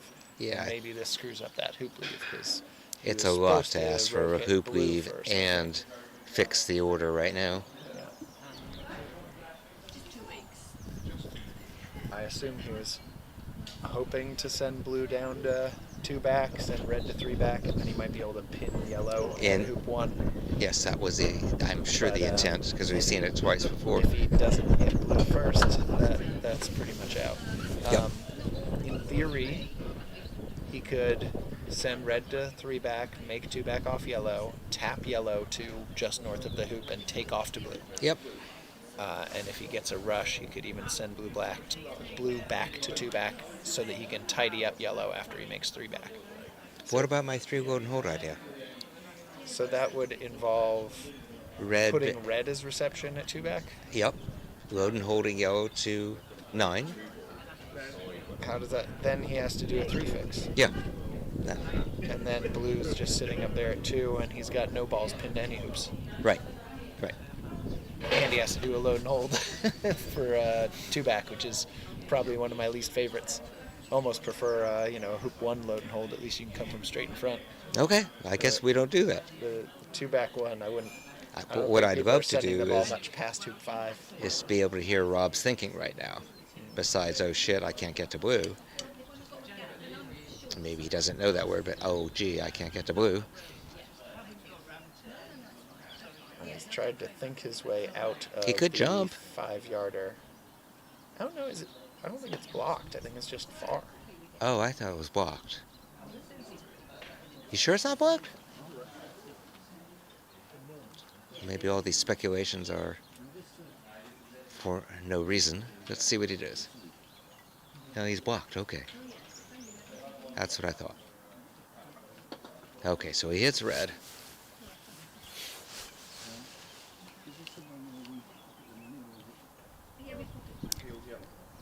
Why would he hit it that far? Yeah, yellow's for 2 now. Ben, what's the logic of hitting red so far?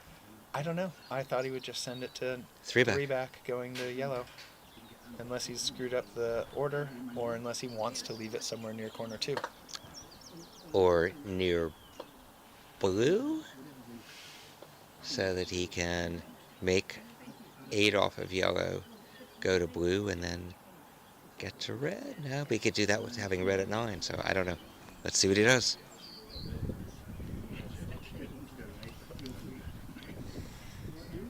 I mean, I like to think he's taking time to figure it out, so he's not making an error. But it's also possible he's 2 steps ahead, so I can't figure out what he was trying to do and if he's changed his plans at all. But now it looks like he's sending it to 9. He's sending it to 3 back. So maybe that was a bit in error. Yeah, because he And could now have just he's tapped. realized- Could have just tapped red. Oh no, he's doing a drive shot. This is not ideal. I'm going to have to tell him that he's out of order. Well, let's see if he does get out of order. And he will. Yeah. You gotta stop him before he moves black. Okay. Rob? So he realized that. Interesting.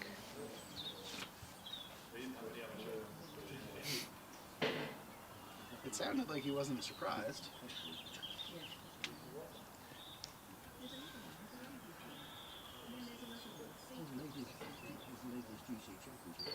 So that shot becomes a scatter shot, turn ending.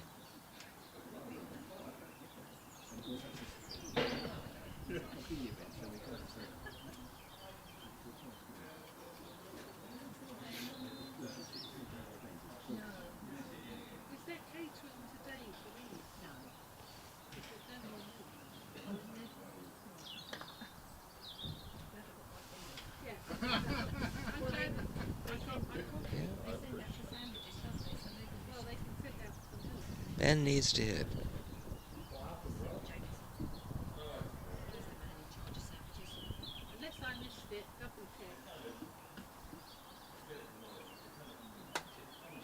Which he does.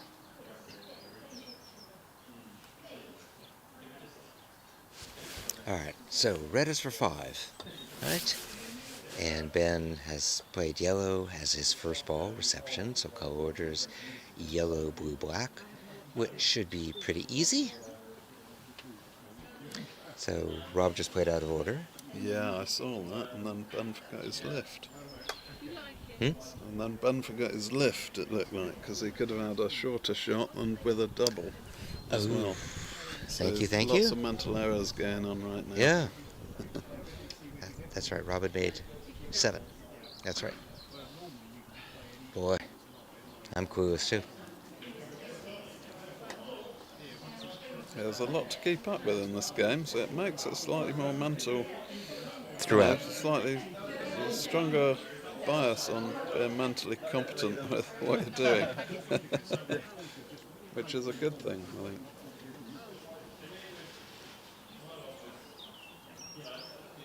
It does make it harder to do things like pops and special leaves. There are pros and cons to that. Are they done? I think they're 1-1 now in the Okay. third, That's what I fourth thought too. place playoff. Yeah. Break for lunch or something? Okay. Stephen had a third turn ball round in that game.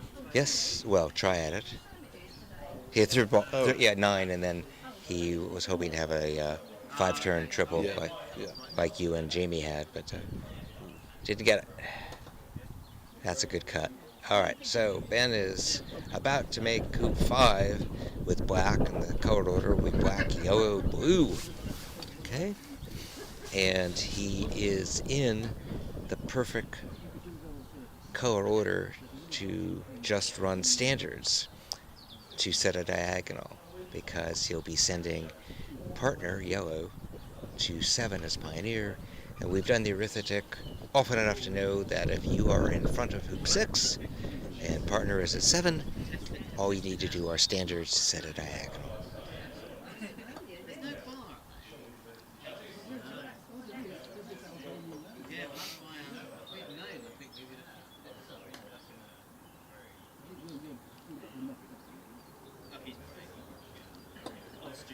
You know, and knowing that now, especially against a good player like Rob, allows you to think through really carefully how you set the diagonal, make it as tough for him as you can, if that's what the leave you're going to set.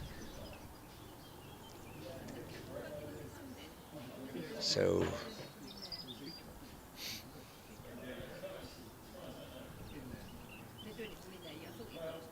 this ball is going to pivot, and he'll rush yellow and send it to 7. Going to blue.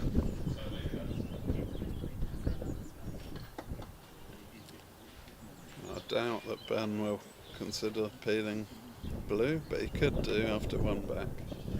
He could pop blue through, because he could easily have the balls here. He could put yellow behind hoop 6, send that down to 2 back. I think you give Rob the lift and Yeah, hope I to think- tie the match. I think he'll just focus on the diagonal spread. Yeah. Without getting distracted. But you can see that once you get used to the game, you could start to Oh yeah. think about these extra components. But that's the same thing as in traditional. You know, whether it's Absolutely. worthwhile is always a Absolutely. question. Yeah. Yeah, it just in traditional game, it's a little bit of extra stress to be putting in the pot, and with COAC it's a little bit more because of the colour order, of course. Yep.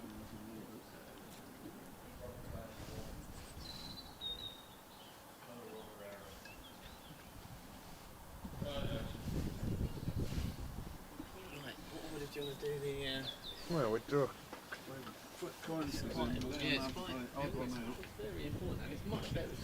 So black becomes the pioneer at 8, goes to yellow.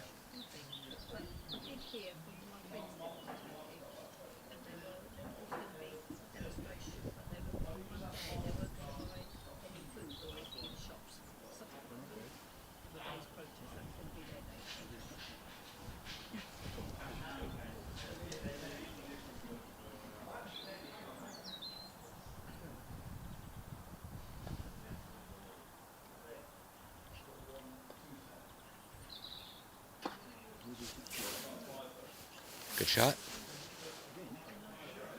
Very nice shot. Little rush on yellow, perfect pioneer. Ah, if only we could all do that.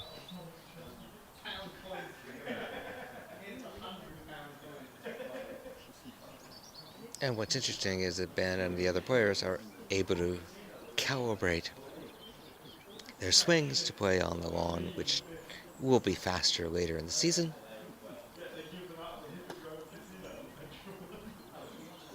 Oof. Mark just missed a fourth ball shot.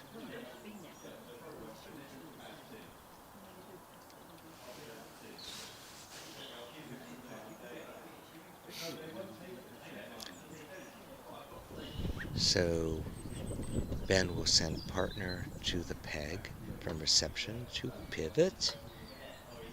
And I think that's a good position because he's going to get off the lawn with yellow. Blue goes from pivot to pioneer at 9.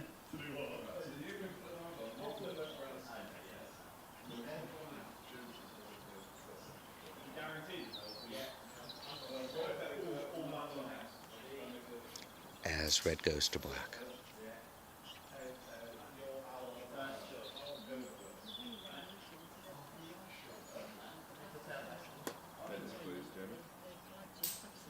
That's fine.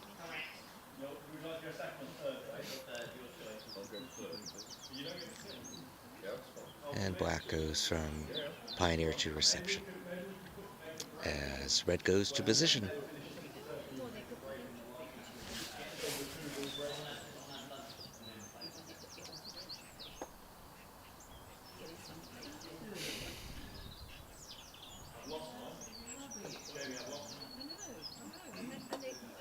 Okay, so reception to pivot at the peg. Yellow will go from pivot to pioneer, i.e. the third ball that will be used after 9.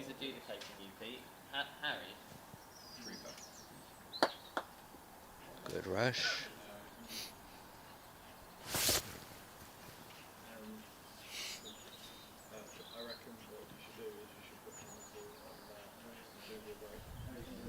Little bit of a pass roll.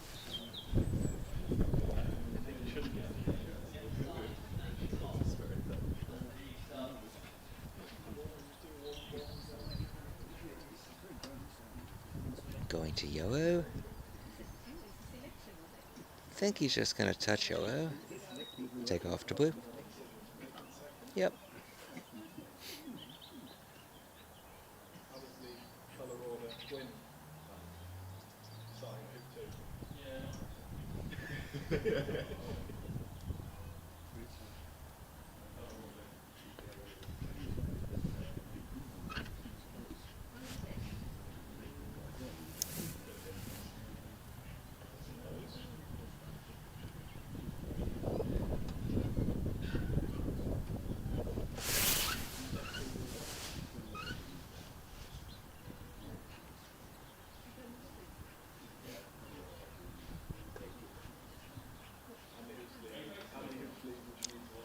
So Ben is set to make 9. Rush blue. Well, Croquet blue. Toward the position he likes relative to 2. Going to black. Pin black at the peg and escape with yellow. And then it'll be whether or not Rob can hit in.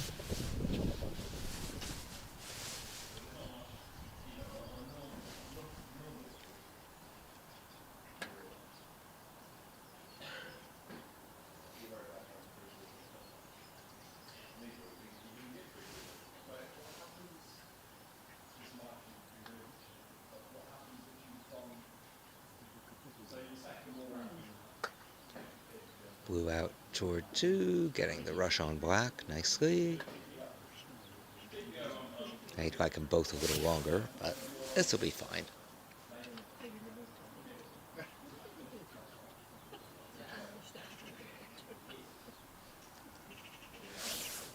Oh, excuse me.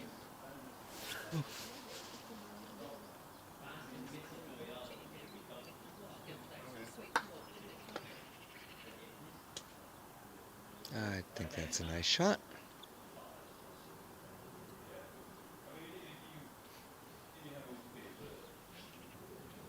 Find out where he needs to put black to wire from blue.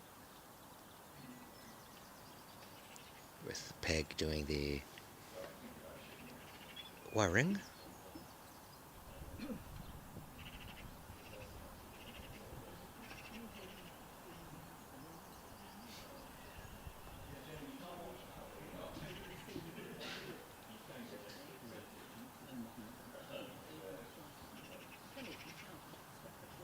Okay.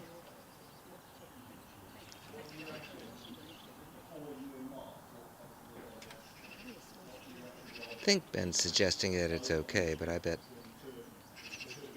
blue has a bit to look at.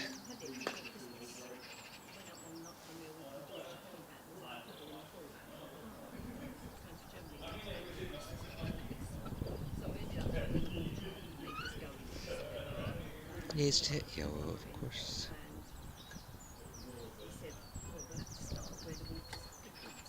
Good shot.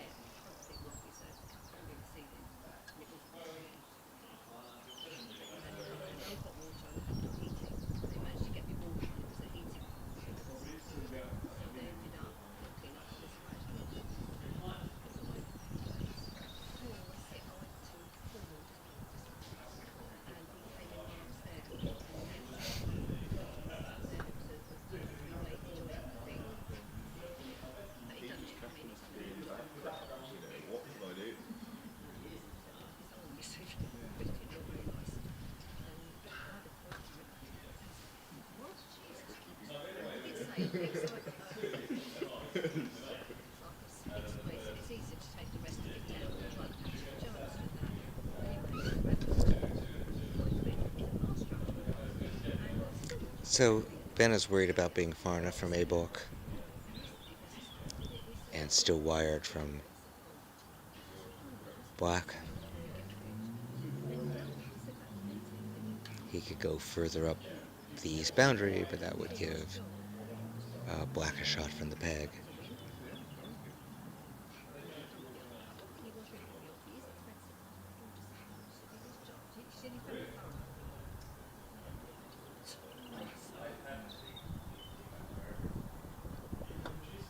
Okay. And in the diagonal, yellow needs red position so it can be rushed to 1 conveniently, or cut toward the peg.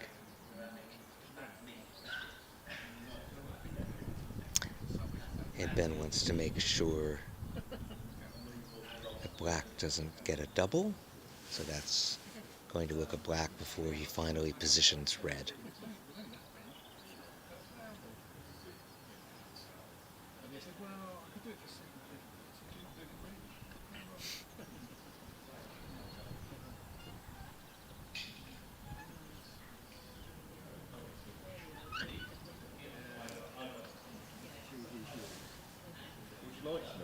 I think he's failed. It's unclear to me. I'm actually not. I don't know whether he's failed four. There it is. Yeah, it's one of those. You can go ask him. Oh, is it Jamie's turn? Right. Rob was talking about going to shoot at this ball from corner 3. Have you guys put up the rules again today? Yeah, they've been Yeah. up a few times. We've got the now. Nice. Well, just Rob was suggesting that he might shoot at the ball at the peg from corner 3. third of black, but I think Yeah. everything else is wired. yep. Okay, I'm now watching you. Does it sound bonkers? But I put it so that if he misses black on the right, He comes to yellow's you. got like a 3-yard roquet of blue. Yep. So the safe first shot is, I guess, black down the boundary. Come on over. If you'd like. Hopefully I'm not yellow. Okay. We won't jinx it.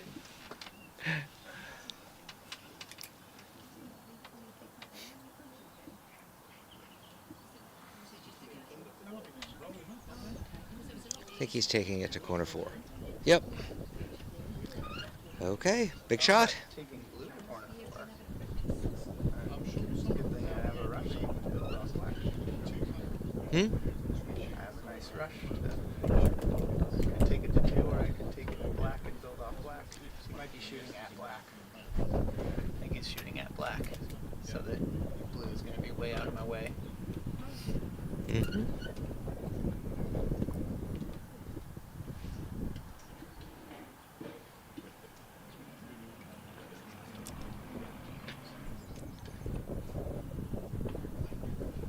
It's been a while since I rolled the ball from corner 1 to hoop 4 while going to hoop 3, but it's doable.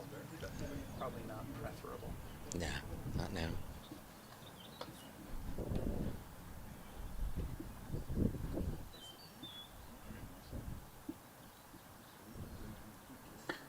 Here's a shot which hits. Wow, good shot.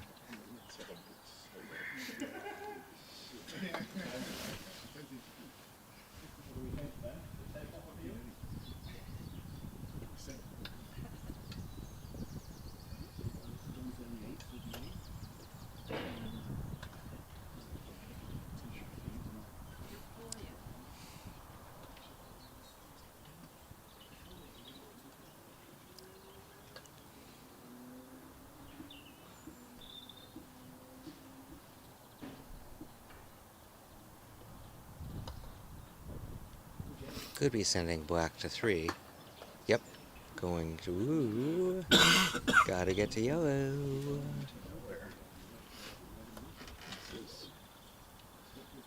Very uncharacteristic. So this is where color order gets interesting. Because they... Red is blocking. yeah. Yellow. And this is a jump. Yeah. I don't think he can get to yellow. That was, I think he said he brought out a heavier mallet because he knew it was going to be a slow lawn for the tournament. Mm-hmm. But he said something like it's not his ideal mallet for big rolls. I assume it's also not his ideal mallet for that kind of split because that is a very uncharacteristic position to be in. Well, he's laid a pioneer for me. Now I assume he'll be shooting away corner 1 or corner 4 or something.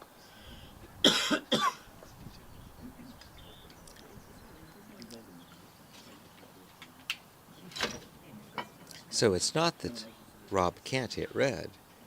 It's that if it doesn't also hit yellow, it's turnover, and it's turnover. Okay, interesting.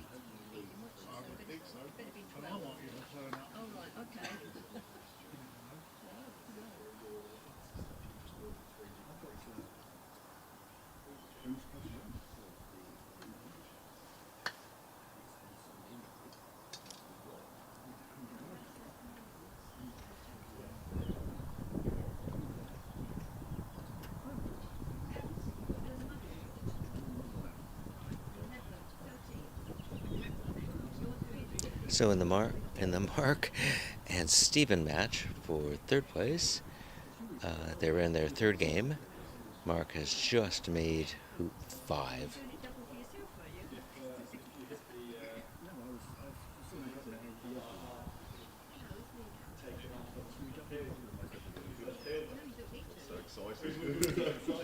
So it's in Ben's hand.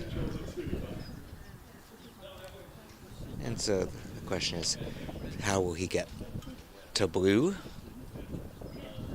And when will he get to blue?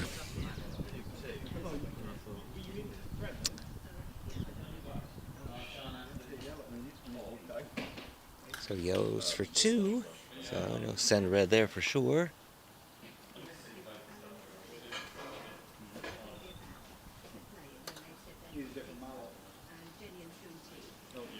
Hello. That was a good rush.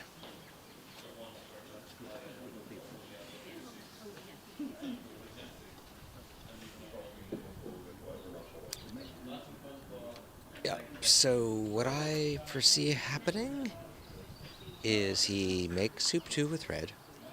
He sends red to 4 going to black. Makes hoop 3 with black. Okay, at which time he has to at least visit blue. And he could try sort of a Hogan roll out of corner 1. Let's see what he does.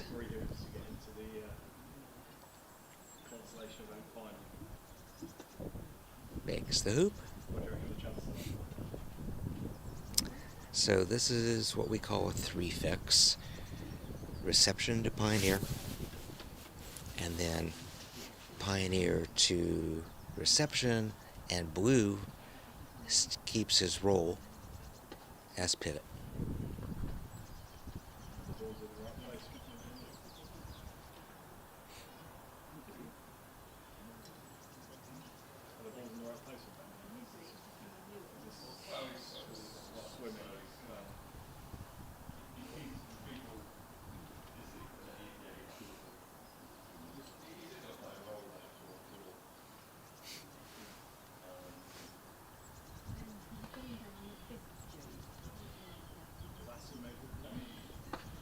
Okay.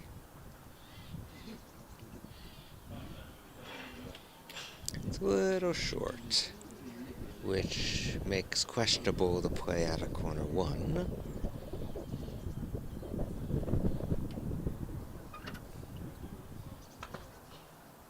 Okay. So he'd love a rush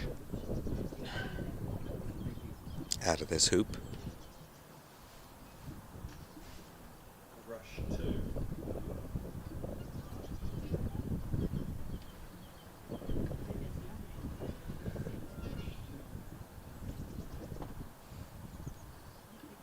Yep. So he has to go to blue. And he will. The question is, what shot does he take from that corner? Or does he just take off to red? He's coming down to look.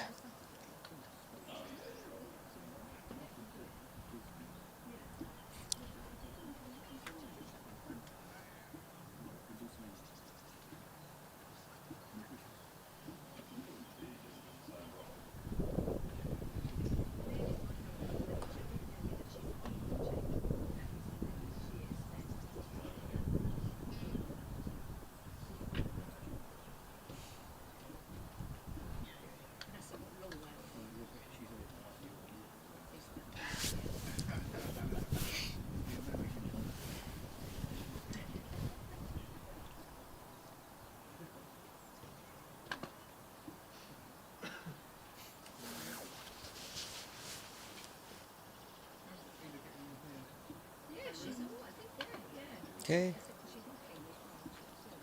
I don't think there's any question he's going to take off to red. I mean, to blue.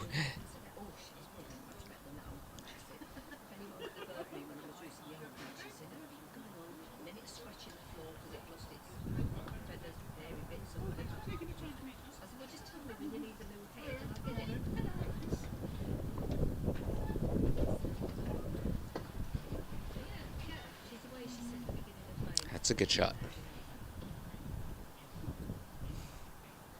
Good.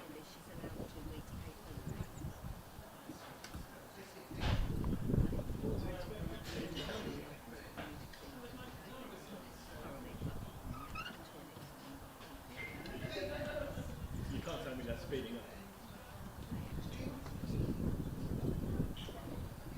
up. Okay, here's the big shot.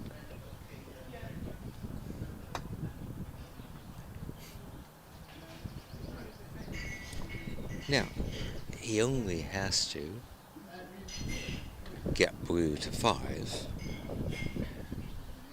going to red, and I think that's what he's going to do. Full roll.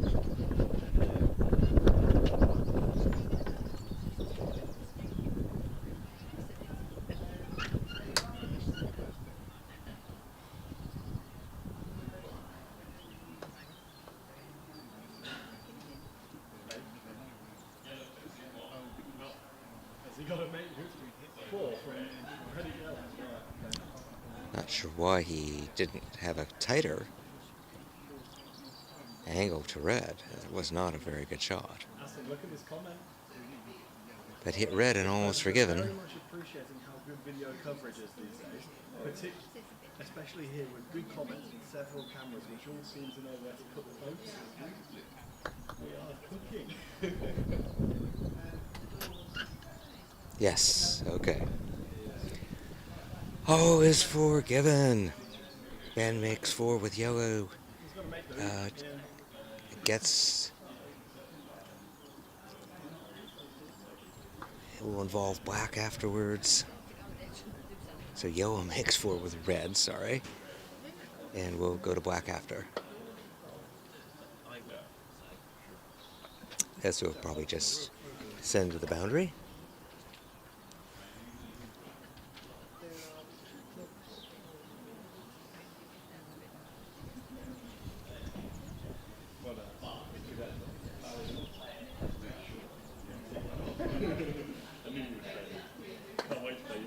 Yep.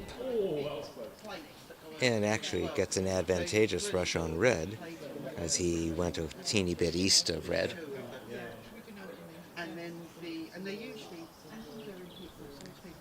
So red to black, black to blue, and then he pulls it together and starts asking himself, what's he gonna do?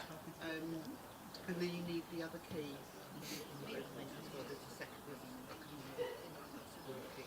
That's kept in the My key works in the padlock. yeah, in the padlocks it will. Yeah, the padlocks do the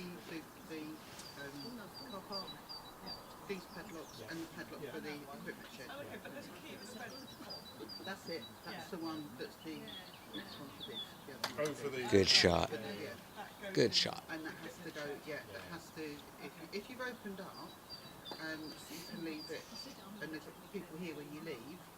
then Now, just blue's put it good on, enough and then back down to the next person, put it back. that he can just The first opening up, you'll need to go down to the equipment shed. take off to Do that. black, rush.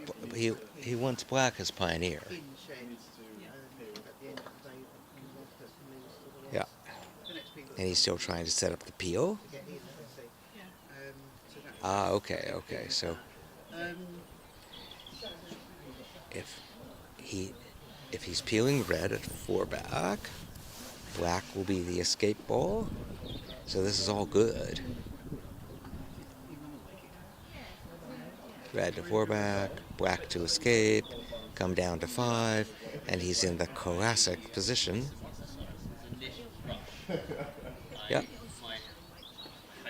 He'll make 5, and then we'll see a bunch of repeats.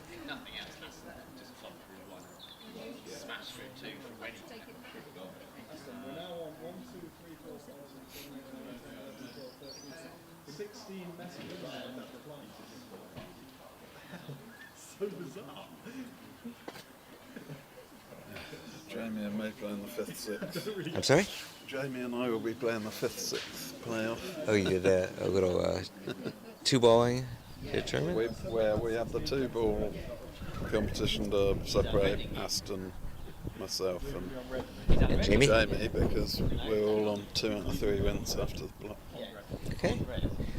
Well, Ben is in the classic position for a delayed. Yeah. He's going to do a series of repeats.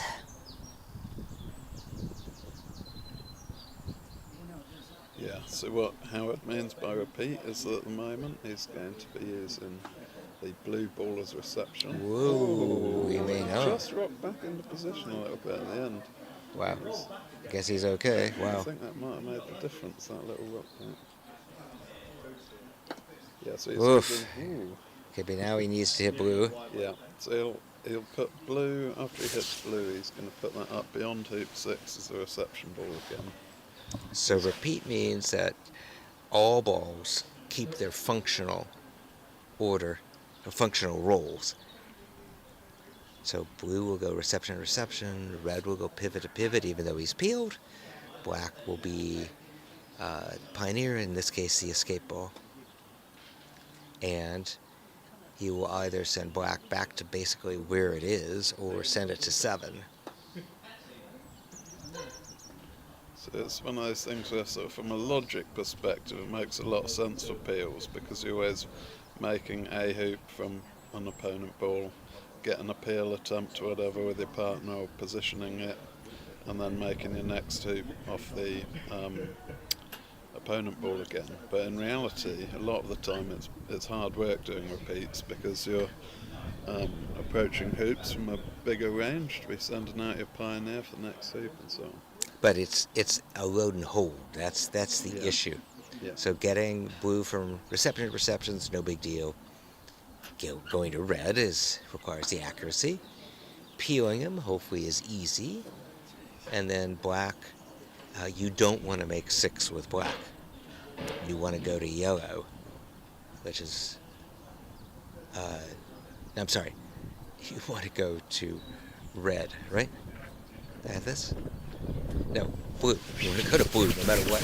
After making the hoop 6, you're going to go to blue. And he missed. He missed that shot. My goodness. There's a number of errors in this game. Yeah. Both mental and physical. Yeah. That should be it. That should be it. Sadly.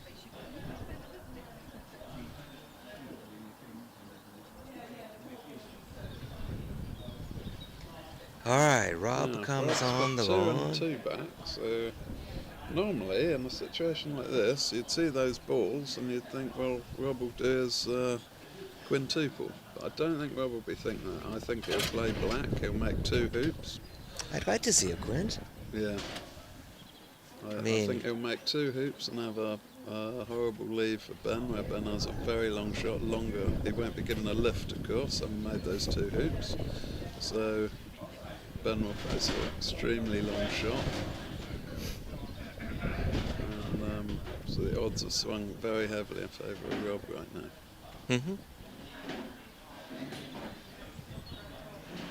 So in 2 hoops time, what sort of leave can he set beside a diagonal? Even that, so getting accurately is hard, right?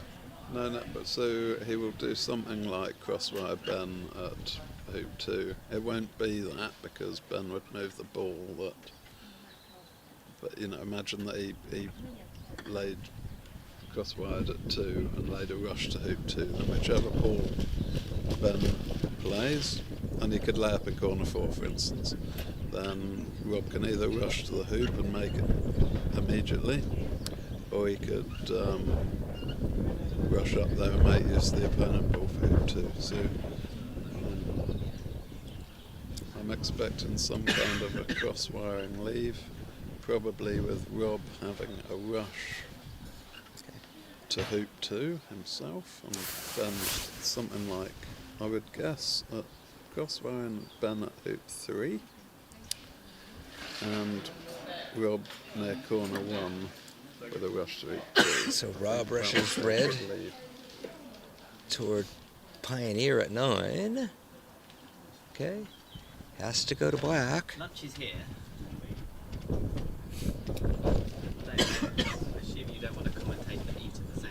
No, wait a little while. Thank you. Put your name on it.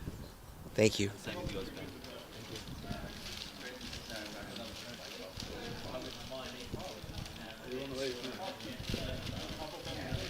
Okay.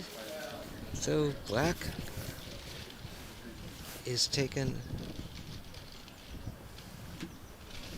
Blue's taken, sorry, to 8. He's playing black. He rushed red away to be pioneer at 9.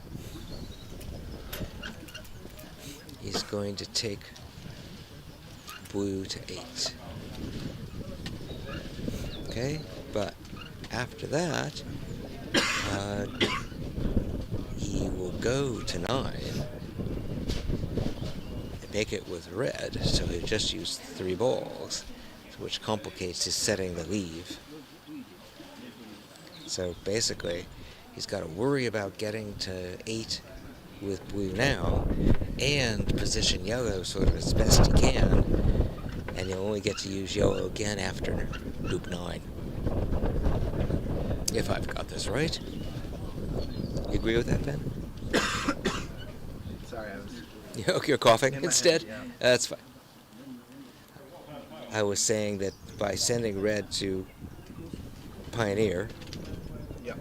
and going to yellow, and then getting blue to 9, making 9 with blue, he's going to use only blue and red to make 9, which means he'll get another chance at yellow, but it's not till after 9. Can't make 4 back unless he peels red through. And red's not in a great position for that. So yeah, he can only make 2 hoops. Yeah.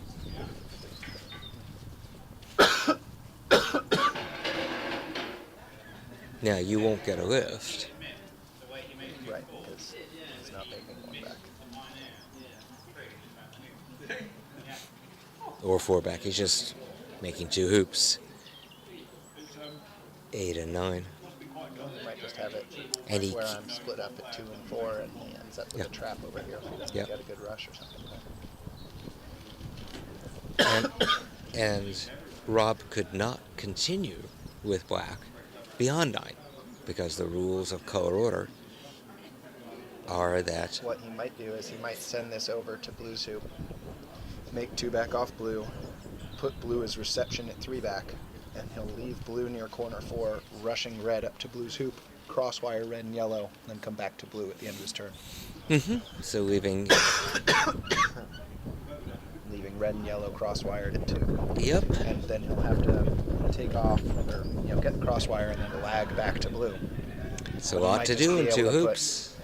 Well, he's got yellow relatively close over there. He could always crosswire at penult if the rush dictated it, but And a simple rush he'll here. be able to manufacture a rush after 3 back because he can hit his partner first and then take off to get a rush, or croquet partner towards the corner and get a rush on red. But he'd have to make this hoop first. Yeah, and after making this hoop, he can't really go to yellow to help anything this hoop. He's going to go to red. Now we can get blue down to that hoop, so red goes, it'll go red, yellow, blue. Let's see what happens here. So he'd probably like a rush out of this toward, Well, that's what I was thinking, was Yeah. a rush towards 3 back would help, but maybe how about a rush toward 1 back? I don't know what the benefit of that would be because you can't really hit yellow next time.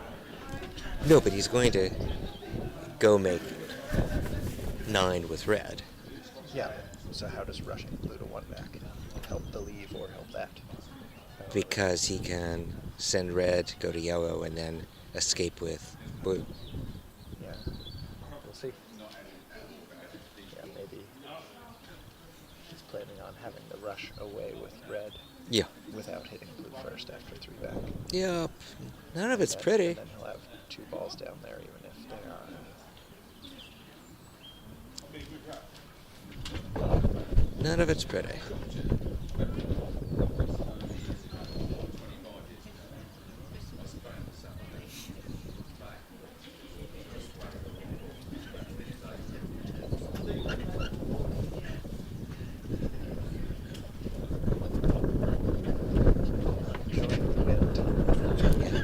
probably It's windy and cold. it was windy yesterday afternoon, but I think This is more. this Yeah, here for I can get the weather and see what the gusts are like.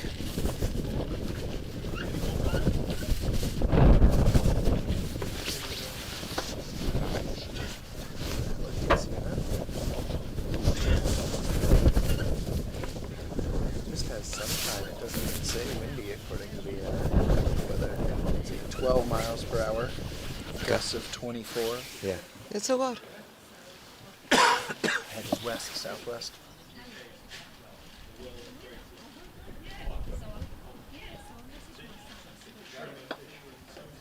Okay. So he wasn't going for the rush. No, This is where he wants to. They're going to send him down. He's gonna- the red.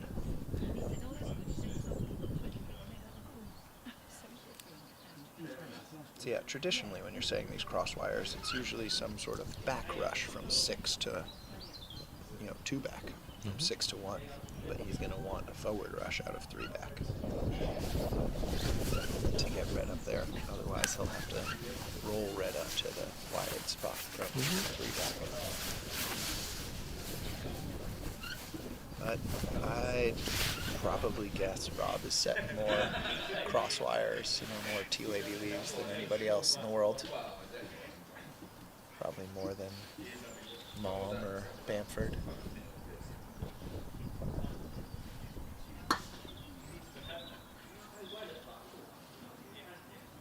Interesting. Very accurate blue. Not so great with black. Yep. Yeah.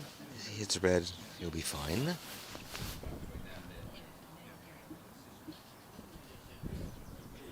I still like my idea of red, yellow, blue after 9.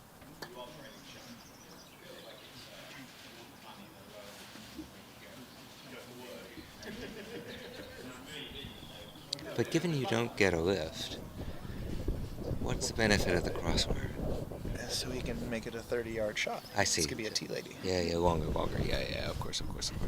I assume. I mean, in theory, he could come to corner 1, but I assume he's going to come back to corner 4 and just make it I see. Of course. the longest possible shot. Of course, the trouble of doing that wide split to get blue down there instead of my plan of hitting blue first after 3 back is that this has gotten a little out of whack. And Yes. had he brought blue over here, it would have been tidier. Would have had And good look at control this. of red. And now he's facing a missable shot followed by a long roll, which I don't think he's very keen on, given the speed of the lawns. Mm-hmm. But he's, even in scrappy builds, he's pretty darn good, even though we're used to watching him be so precise. Mm-hmm. This game forces you to try some of the bigger rolls and splits because of the order. It's fun, but I keep banging balls into hoops. So does he. He hit one here. Okay. So now in theory, you could Leave that red there. Yes. Go put yellow at 2 and then maybe Get off the line hide with in blue. corner 3 or corner 1. But, Yep. He might take on the big roll. We'll see. He still has, a chance to control where yellow goes or send yellow away if he doesn't have a rush to the crosswire. It's not red's hoops. There's no fear of leaving it in a runnable position that, he then can't do the crosswire for fear of me running the hoop. So he could still go for this roll. Somewhere probably southwest of the hoop, kind of on a line with our mid-court camera, and then if he gets a rush on yellow to the north, Yep. he should be able to range a crosswire where red is southwest of the hoop and yellow is northeast, and then take off to blue and rush away. Well, it shows real respect for you if that's what he's doing. Wanting to send a tea lady, set a tea lady against you. My hiddens have been pretty decent. Oh yeah. Can't say the rest of my shots. I've missed some very makeable Croquet is a hoop shot. But, he's worried that when I focus, I'm going to actually hit it. So had a hit in on these boundaries. So he's clearly Hopped over the ball. not doing Hopped over that. the edge. No, Where is he he's- putting he's red? He giving has up on to. the crosswire, but looks like he's still going for a big roll. So he's doing a big roll, just Why? putting red at 3 instead of going for Instead of crosswire. leaving him here. Might still get a crosswire, but also with the balls, 18 yards apart. Join us, Pete. We're at an interesting junction. Maybe he greatly fears not only my hit in, but my jump over the hoop to hit him. Right. So he doesn't want a crosswire where the balls are, 4 yards from the hoop, because then I could just jump over the hoop and land on it, which Matthew is keen to do against him quite often. And I think Matthew has an alarmingly high success rate at that, like 1 in 4. Is this talking about Matthew Essick? Matthew Essick, when Rob sets the tea lady against him, goes for that jump shot over the hoop almost every time. And I'm pretty sure he's hit it multiple times. Maybe 2 out of 5. I don't know. I don't think it's 2 out of 4 or 2 out of 3. But All right, here's the shot. He's just taking off, which makes total sense. right, if you're not going to do the big roll to 2, it doesn't make a lot of sense to then take on a big roll to 3. So we take off to yellow. And he's going to organize himself in corner 3? You think? So. That would allow him to rush partner to the peeling hoop and then go deal with me. Early in this turn, I thought he might crosswire at 3 and lay out in the first corner with a rush to his hoop. I'm surprised at this point he's not playing a big roll to send red either to 3 or to 2. But he's So I'm not he's sure only what making he's 2 going hoops, on. 8 and 9, Yeah, not he's giving a finished. lift. Exactly, yeah. So he doesn't have much time, and why take that risk? Oh no, he's I think, no, all right. It's just He's gonna taking leave off it the here. other side. He's gonna Leave it here. maybe get it close to hoop 4, but he doesn't want to wire it from everything. No, It you might limit where he can go. If he gets it too close to the hoop, he might have to come to corner 1. for you to have a Yeah, if view of red the ends ball. up unable to hit balls in corner 3, we'll see. I don't think he's keen on the big rolls. But yeah, the plan was to get a rush out of the hoop and have a nice crosswire at 2, I assume. Yeah.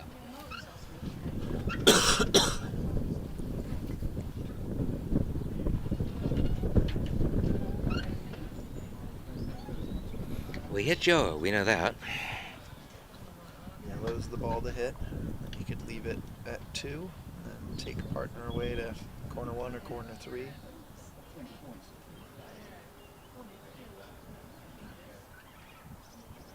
He could even start, moving it south of corner 3. Try to encourage me to play red for some reason if it's a much shorter hit in.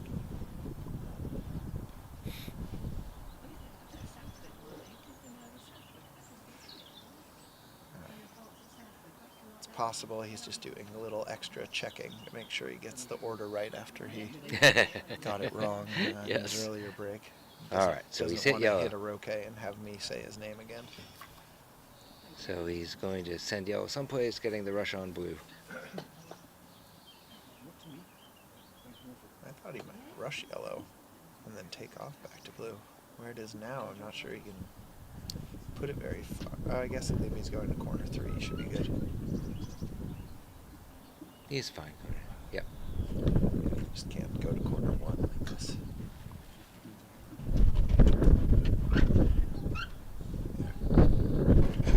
Corner 1 might be more reasonable because it makes yellow's shot significantly longer than red's and prevents a finesse. I guess you could finesse to corner 4, but yellow to 4. Because you want to play doesn't yellow, help. right? Probably get the ball away from his hoop, yeah. But if yellow, shoots at red and ends up in corner 4, if he's in corner 1, he can send partner to 3 going to yellow, and he's off.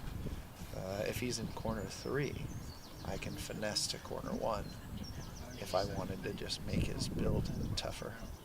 Here we go. So in the usual Whoa. game, you might want to leave red and yellow open on each other as the longest line on the lawn and lay up, say, in corner 3. Oh, he's going for a Wide. crosswire of his balls Or behind hoop 2 here. from whereas yellow. What Rob could do is he could have left yellow and red cross-pegged, for instance, with himself in corner 3, but where he knows that Ben's going to want to play yellow, both because it's the ball that Ben wants to play and because it's most useful to Rob. And he could have left it so that yellow only has a single ball target where he would hit. Do you think he was planning this all along? I don't Where I think would so. hit blue first. No, as soon as he ran 3 back past the ball, he had to replan. Yeah. He'd planned to rush the balls up that. Yeah. What he had in mind, I don't know. Well, this is, as usual, clever, because yellow will have open on red, but will be cross-wired from blue and black by hoop 2.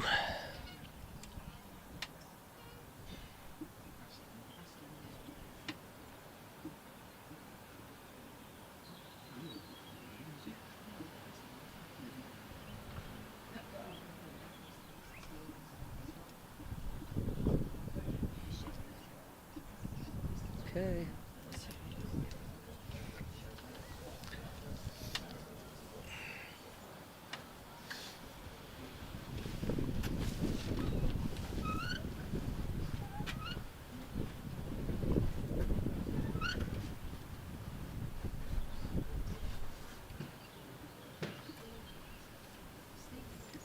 Okay, turn ends. Ben to play.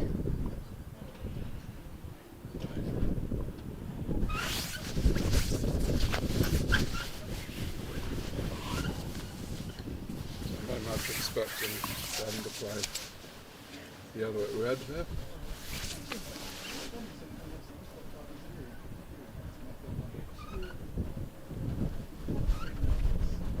And for Rob to make hoop 2 before he comes down to the balls. Probably. I'm going to head off now. But, thank you so much. I really Thank enjoyed you for it. coming. It was, Thanks to your family. yeah, really interesting game actually.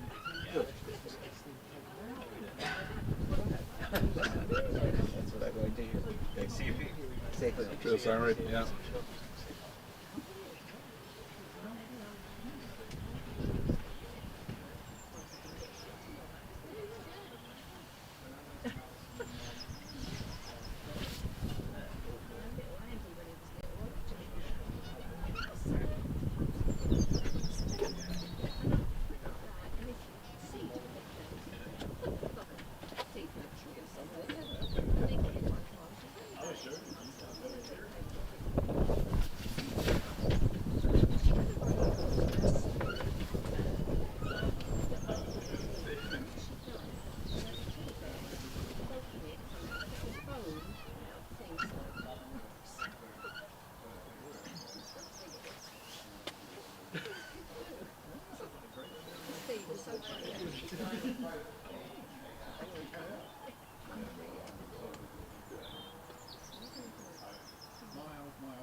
Ben is considering his options. I think there are really only 2, yellow at red or red at yellow. Well, I guess red could shoot at blue and black.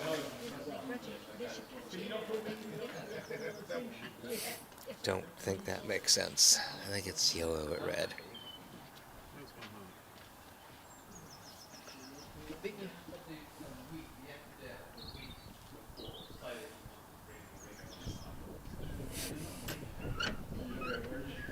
Yep. Yellow and red. Not really the definition of a rigger, is it? The definition of a rigger.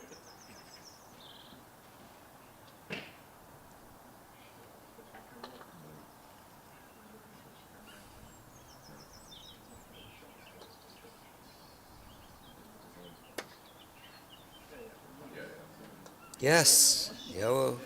Great shot.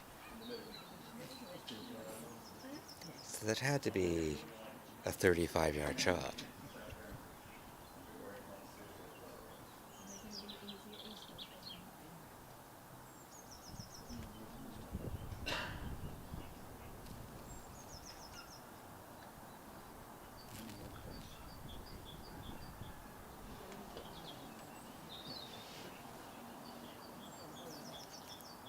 Alright, so yellow has hit red. He has to go to black.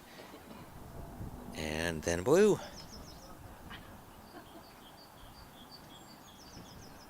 And yellow's clip is on 6.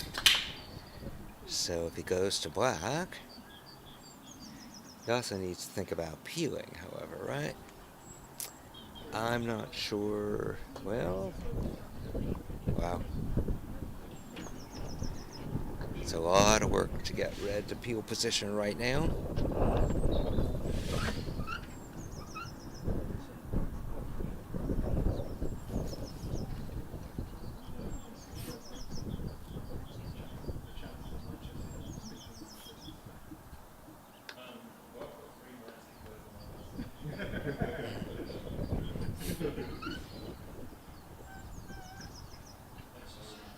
So if you were back in your backing and laying days, would you be laying when you had a 3-6? United. I wonder if Ben just takes off. Now he's gonna try this roll? Really? Really? Ugh.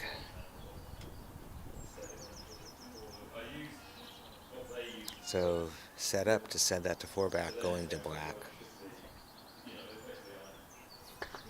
If he gets it, he can send black a bit of the way to 4 back, going to blue. Make 6 with blue. Peel on the way to 7. Here he comes. Oof, long, but at least you can see black. Important shot.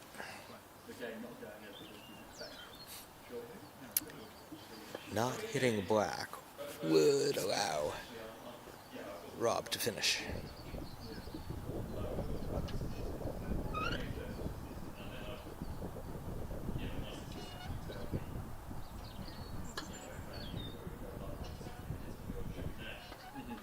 Yes, great shot. And he pushed it far enough back that he can get it probably a decent way toward 4 back, getting a rush on blue.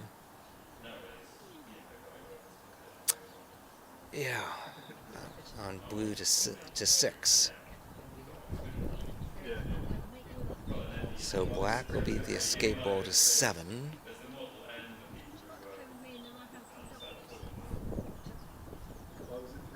And he may just leave it there because he can peel red going to black. That's what I think he's doing. Let's see. He needs a rush on blue. Okay, that's very nice. So he's got the rush on blue. He goes to red, rolls it over, peels going to black. It'd be pretty astounding.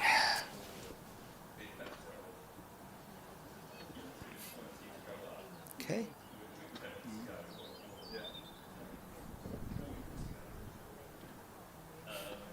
Now remember, this is all done in color order. So what he does with blue after this hoop will dictate the procedure he's using. I'm suspecting he's going to send blue from reception to reception by rushing it to the east and then croqueting it back there and getting the rush on red. Let's see if that is all true.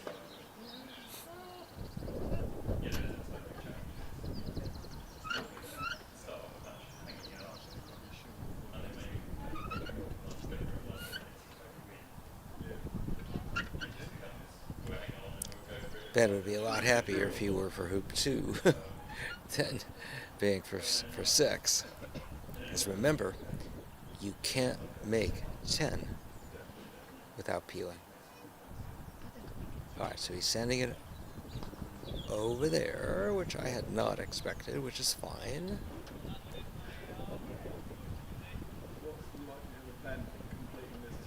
Okay. Or are you just going to be looking to get peel 3 or 4 back?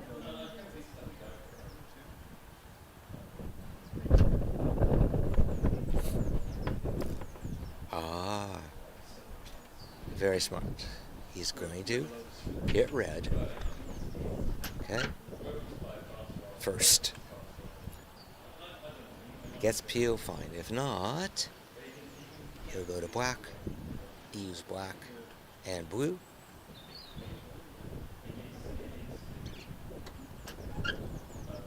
Yep. So believe it or not, he's running out of hoops to get the 4 back peel. Remember, he cannot make 4 back without having done a peel. So he'll try it going to black.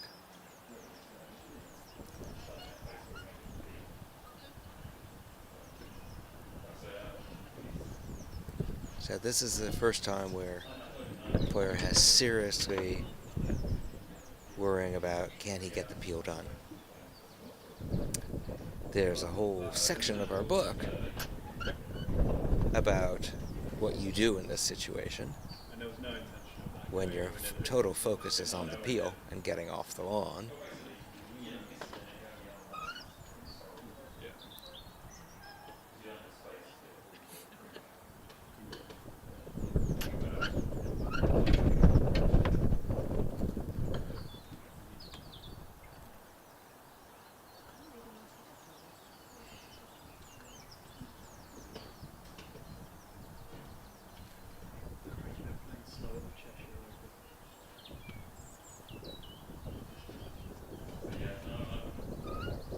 Okay.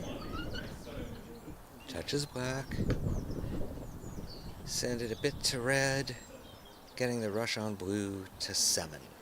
Now, that also brings in the possibility for Robert of a lift to balk.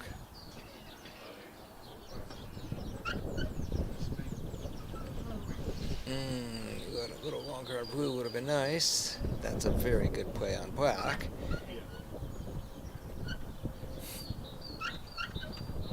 So he makes this.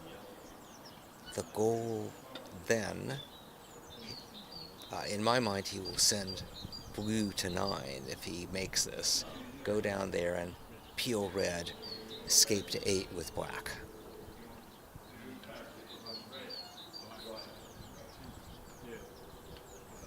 So this would be getting the peel on the way to 8.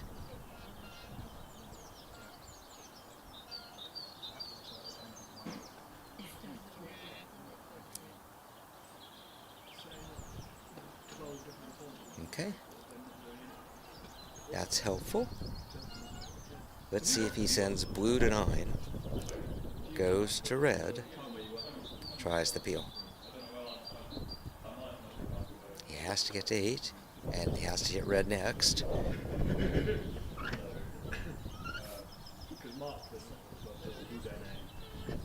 Notice that by sending blue to 9, he will be out of color order when he's at hoop 8, if all the stuff we're hoping here happens, the peel and the escape to 8.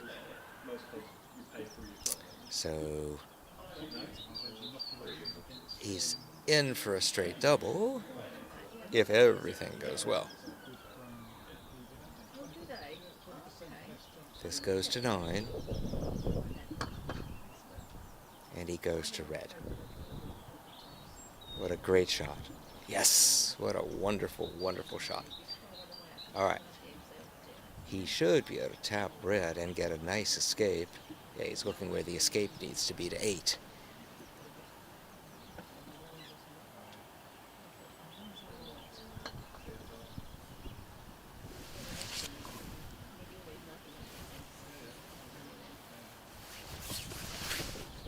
Okay. Peel straight in front. Trying to make sure he's got swing room. Avoid the peg. Clearly he's got to get to 8, because if he gets the peel and doesn't get to 8 turn ends, he's made 7, so Rob will have a lift, and it could use it to b-balk, where red would be sitting as a lame duck.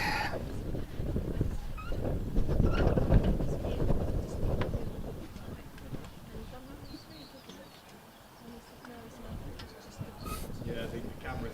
Yeah. No, it's more effective with cameras than wobble.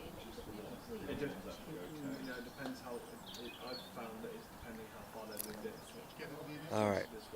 He's got to get the peel.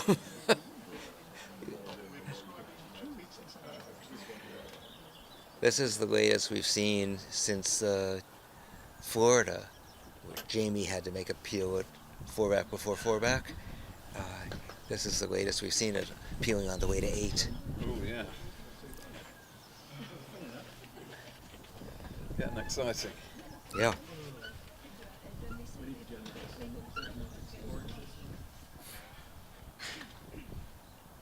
He's trying to pick exactly where he needs to get to rush black to 8. But then he'll have to do a 3-fix. Jaws. Okay. So that makes it very interesting because he has to go make 8 and 9, and then he'll rush peel it as part of a straight triple. Yeah.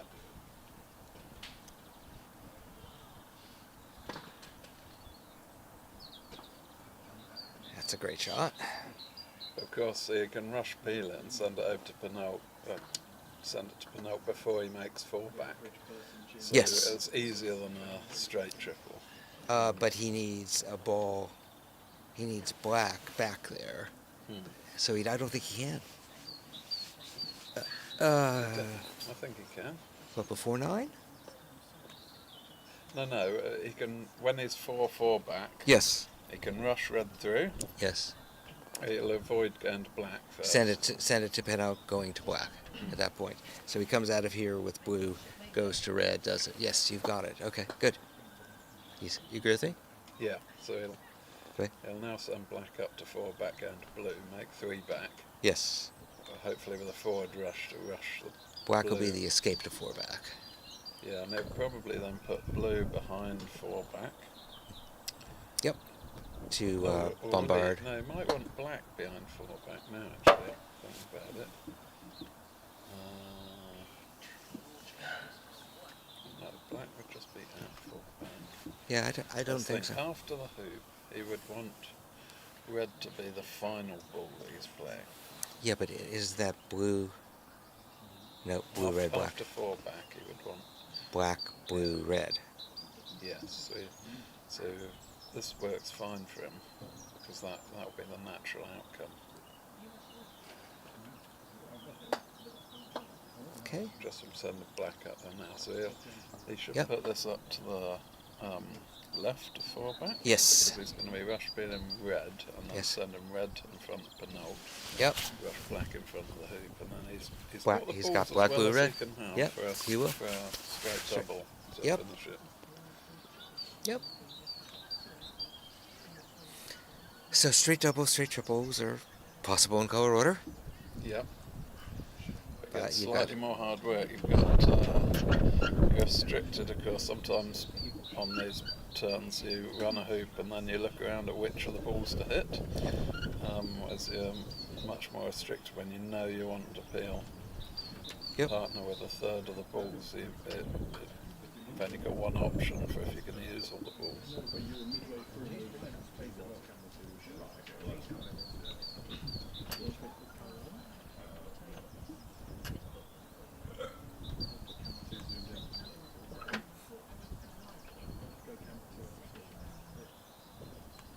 Okay.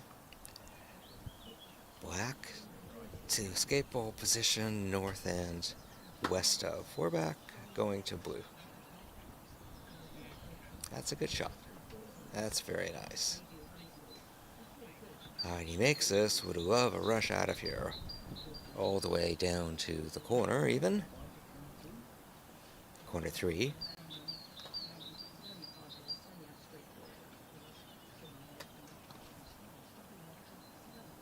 That's a good shot.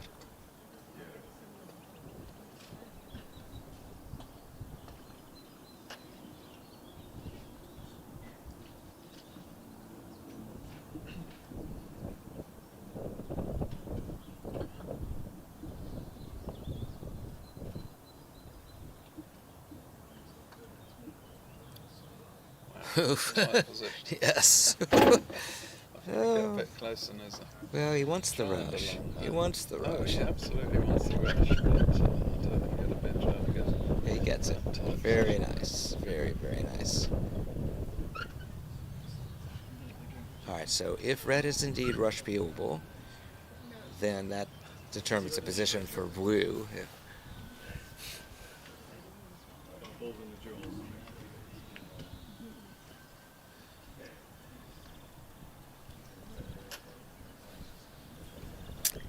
And remember, he's got to complete the peel before making the hoop.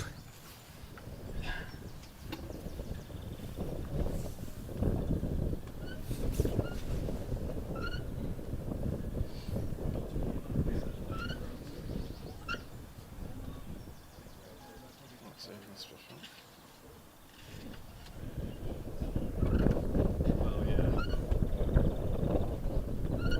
Right.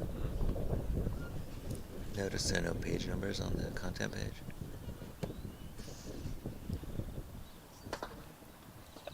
I created one with page numbers for myself and given it to people. So if you want it, let me know.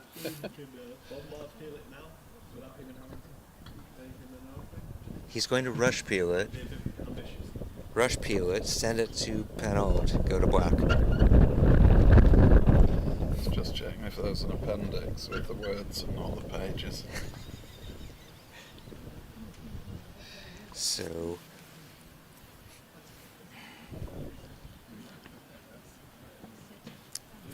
yeah.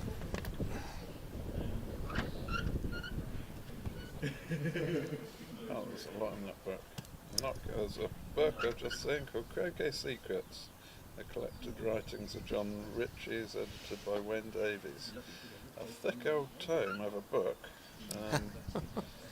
Wow, it's nearly 800 pages long, and looks nicely put together with the diagrams at least. Yeah. The thing that he's famous for, John Ritchie's here, is neck break strategy. You come on the lawn and you could really stretch and try to start a break, or you could just reset the balls. Yeah. And he recommends that. Yeah. All right, so here we go. Red goes to ideally peel position at Penalt as Ben goes to black. And he wants to Irish it through, so he'll be aiming to put this a foot in front of the hoop. Oh, yeah. It's going to be very close to that position, even if it goes past. It's just rush it back. But you will have the balls in the position of black, blue, red, so you're in the straight peel, and he's going to use that same order for rover and the same order for peg out, if it all happens. Absolutely. Yeah, we keep using that same order, will be the same. So this is a repeat, ladies and gentlemen.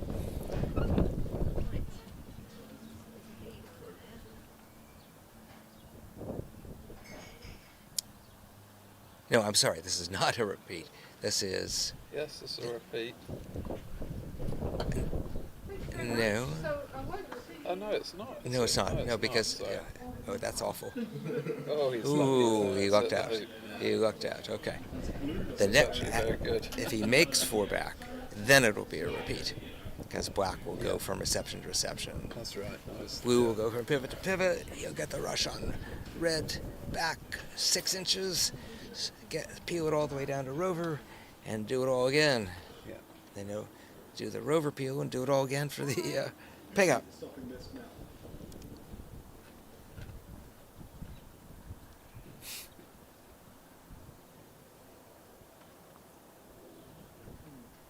This is one of those things where it's sort of technically a straight triple, but it doesn't feel like it's a straight triple. Right. Right.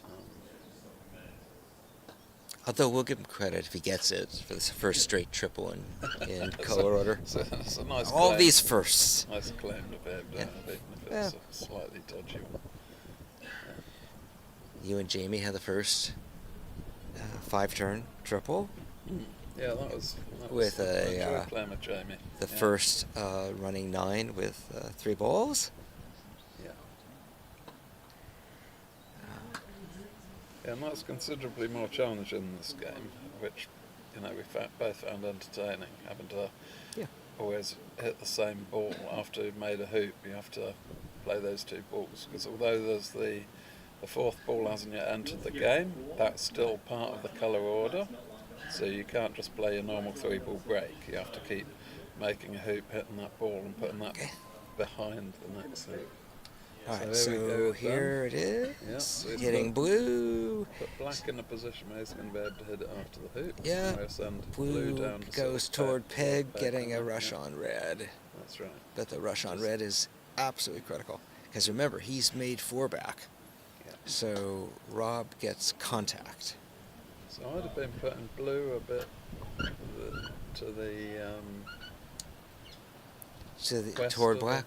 Yeah, little towards more? the west of the peg. I think he is. Because he knows that after the hoop he's going to hit black, and you wouldn't Yep. then want blue on the opposite side of the peg. So I think this looks sensible.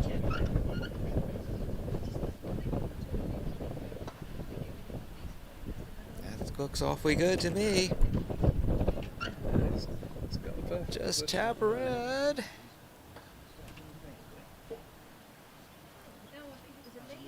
Oh, that's. No. He's rotated it, but I don't think it's makeable. that looks. I don't think it's peelable. No. So therefore, he's going to go to the peg and give contact. Yeah. That makes a big difference, because he was actually, I'd think he was odds on to finish there. Yep. If he'd moved that across another inch and a half, he could have stopped that through the hoop down to Rover. But would have, could have, should all have, aboard. didn't. Yeah. So now he has to give this up. Can't fuss around. He's got to give it up, make the hoop, go to the peg, and set the best sweep he possibly can against contact. And with that leave, he knows that Rob will be wanting to play Blue. blue. So, He's going to set it up so. See, Rob can't play black except to reset, because Rob has not. yeah. Which Gotten would 4 back bill. automatically give Ben another shot. But surely, even if he just stops trying to do his peel, he's in a pretty bad position. He's got to peel through 4. Now, it's very difficult to have a good leave here, because I'm sure Rob will remember that with Ben having made 4 back, although it's his second ball, that means he's going to be giving contact. So this means that Ben will be scattering the 4 balls all apart rather Yep. than having anything. Corners, like corners. So he's going to have to give this a bit of thought about what the leave is Yep. and how to construct it in colour order. Yep. Now is the time to think about it. Yeah.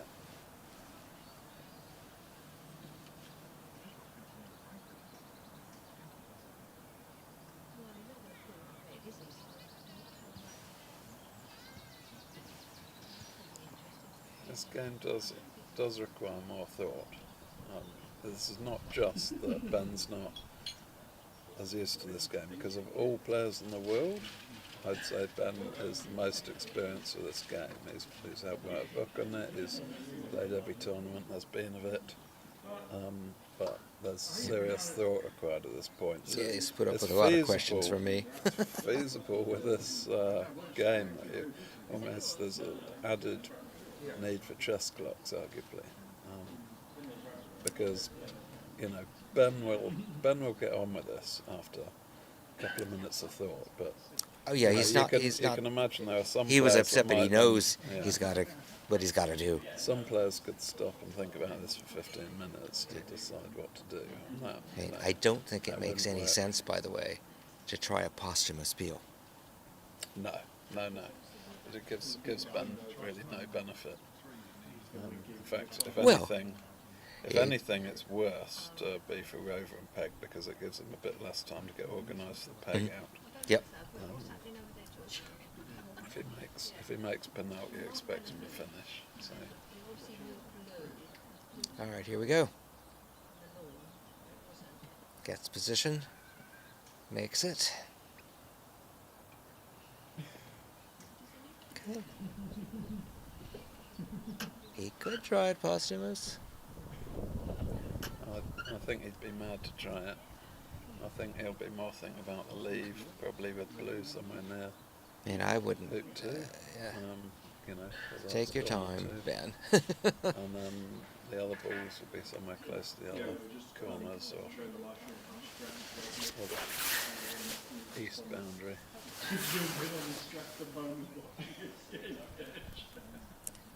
Because, you know, you'd have to do the rover posthumously as well to make any sense of it. You really can't. Oh, he's doing it. Well, that surprises me. Me too.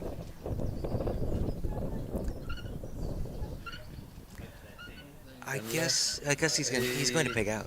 Yeah, he could be He's gonna planning peg to out. put it in the jaws of the hoop Yep. and go and peg out his ball. Yep. That And leaves Rob with a Rob lot will of have hard to work do his peel with 3 balls. Yeah. So this is interesting. I mean, a pegged out game is less of an advantage for the 2-ball player than it is in standard. Especially if you And still got a so 4-back Rob- required peel. Yeah. I think So it's this is actually- smart. I think it's- we're liking it. Yeah. I thought at first he was mad, but I'd not thought there was possibility. So well done to Ben. Very nice. All So, right. Yeah, he's peeled that, and Yep. I still want to get the ball safe, but pegging out his ball, Rob will not be able to do his triple. Right. So Ben will get in again. So Ben will get plenty of shots soon. I actually think that's made quite a big difference to Ben's odds of winning. I think he's definitely taken the right line of play there. But initially thought it was mad. I'd forgotten about Yep. The peg out. the effect. It's the required 4-back peel that is really the drama here. Yeah. Because otherwise Rob would come in and go to the peg and peg out. Number 99 on the preset zooms into. Okay. So again, he's playing a repeat now in terms of he wants to be hitting black first after rover. Yeah. Let's see if we're right. He pegs out. I think he has to.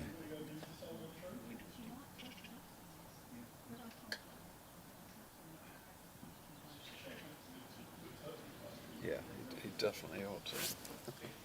Otherwise the pair was madness.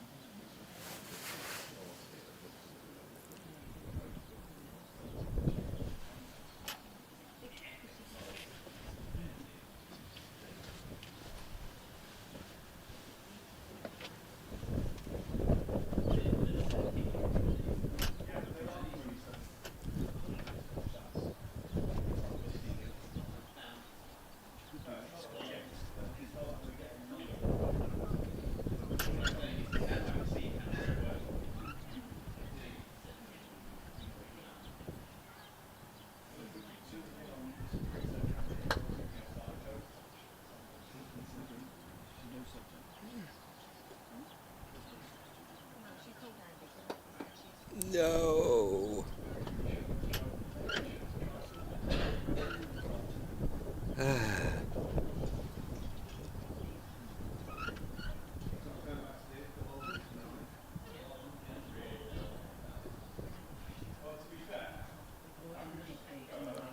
Rover versus 2 and 4 back.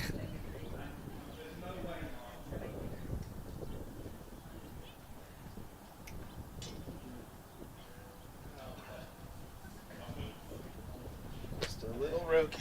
My striker ball hit it, and my striker ball had enough momentum to bang into the hoop and go a foot, but that other ball was on a hill and just shook, moved like 1 inch. Oh, this is a long way from over.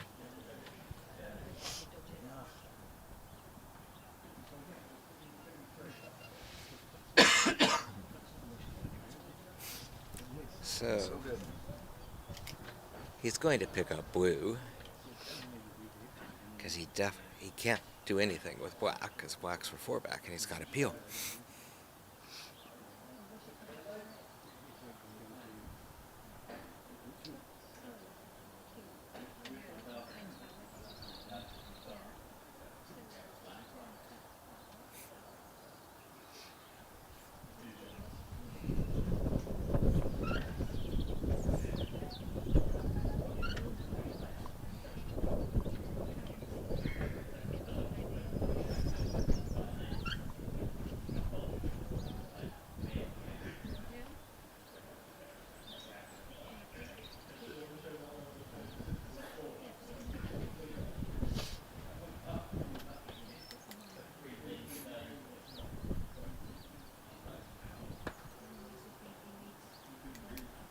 Does Rob remember the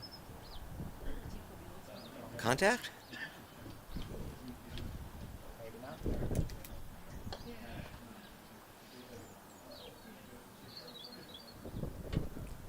Oh, he might prefer to rush black a little bit back and then knock yellow back. Just taking contact from black. Theory, black to 3. Yeah. And rushing yellow to red. Yep. Yellow 3. So, Yep, you I left him understand 4 why he balls, prefers Ben. the Huh? 4-yarder instead of, well, I was trying to set a lead. He's going to try to rush black out of bounds and not much care about blue, and then rush red out of bounds. Yep. Get yellow out of bounds. You were going to peg out, though, right? You Not had. if I could get balls to boundaries. Oh. If I couldn't get everything to boundaries. But then I was gonna peg but out. you'd leave him with a 3-ball peel. Right? So I think it would have been much better. Yes, but also Rob can make hoops and rush to wired positions quite often. He's got to get the 4-back peel. And he could rush to 4-back and wire and leave himself a dolly rush for a peel. Of course. But you get a lot of turns there.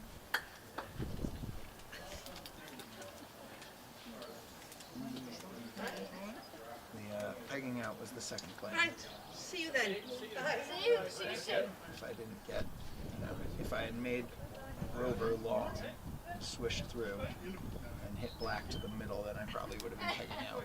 But that's why I was shooting. It was a 1-yarder, so I thought I could shoot it at a medium pace and be able to rush black over to the east boundary.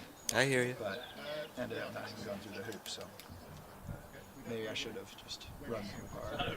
Put blue as a deep ball so I could run the hoop hard as a backup play.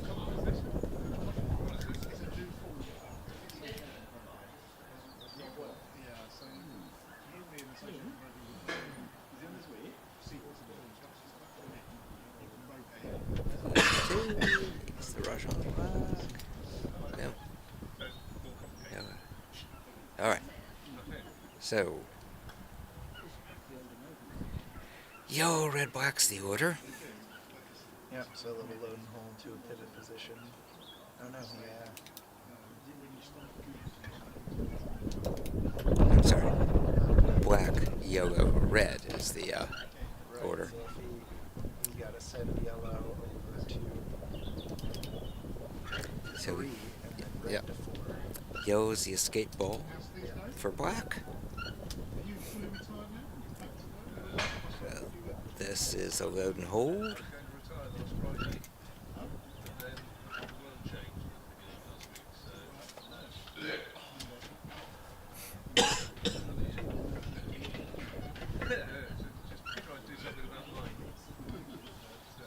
Yep.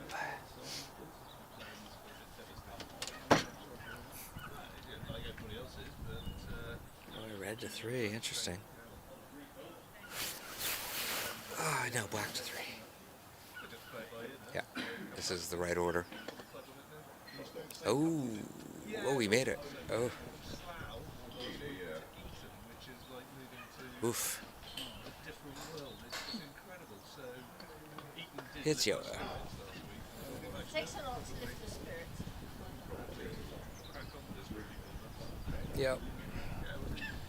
Actually, I want to have the summer start retirement.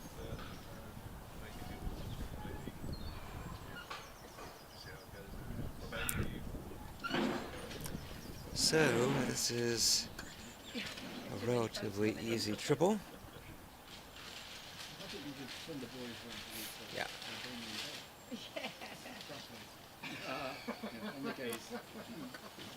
Peach, we announce it for a minute. I'm going to go visit the men's room. He's left for to make 3 and then peel. Okay, I'll be right back.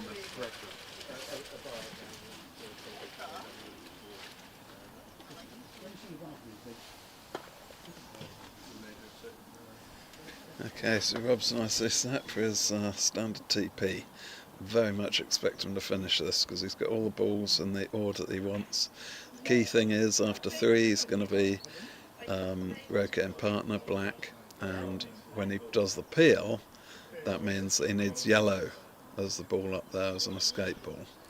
So that's why he wants red down at 4, as he's got it.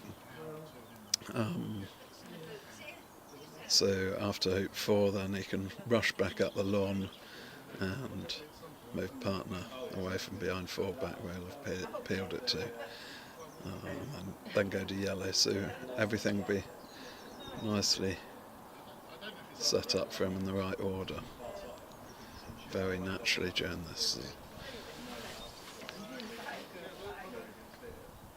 With this colour order AC, with when you get yourself, when you've played a couple of rough strokes, you start to suffer a lot more than in the normal game. Normally, you play a couple of poor strokes, it's easy to recover still in the standard game, whereas with this fixed order, as soon as you've started putting balls in awkward positions, it's much more difficult to recover from. But Rob has the physical skill usually to I'm expecting him to make this triple look easy, and if someone else came along, even they could be a very capable player, they would watch this break, they might a couple of times and it'd say, oh, he seems to be putting that ball in a different place to where I might have guessed he put it, but otherwise they wouldn't even notice that he's going to play colour order here. They would just think, oh yeah, he's just playing a standard triple. There might be something, for instance, after hoop 6, where he's, rather than put out a standard pioneer, he's put that ball behind hoop 6. Go put your badge. Your turn? Yeah, thanks, Howard.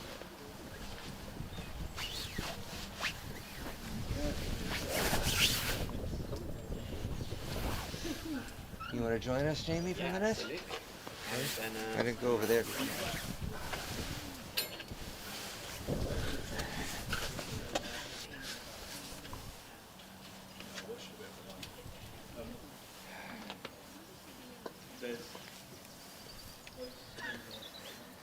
So Robert looks in total control now, doesn't he? Oh, totally. Everything is pretty much where he wants it. He's now played enough. 4 back's done. Yeah, 4 back field's done. He's played enough standard. colour order now that I don't think he'll come to any ball order errors. Well, it's standards It for a is. while. Yeah. It's just easy.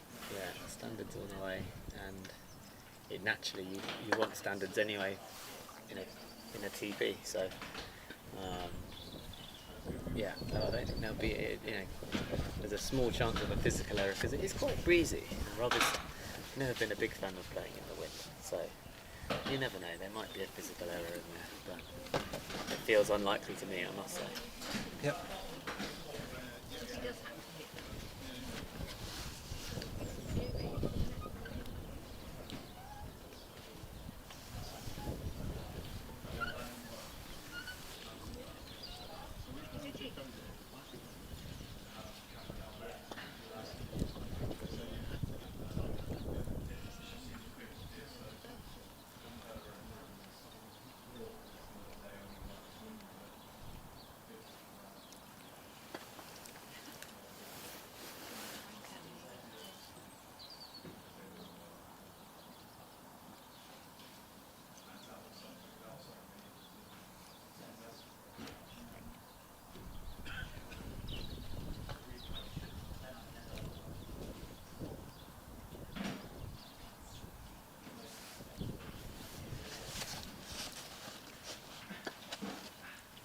So he'll look to make 5 with yellow, okay, and then do a back peel on black after 6.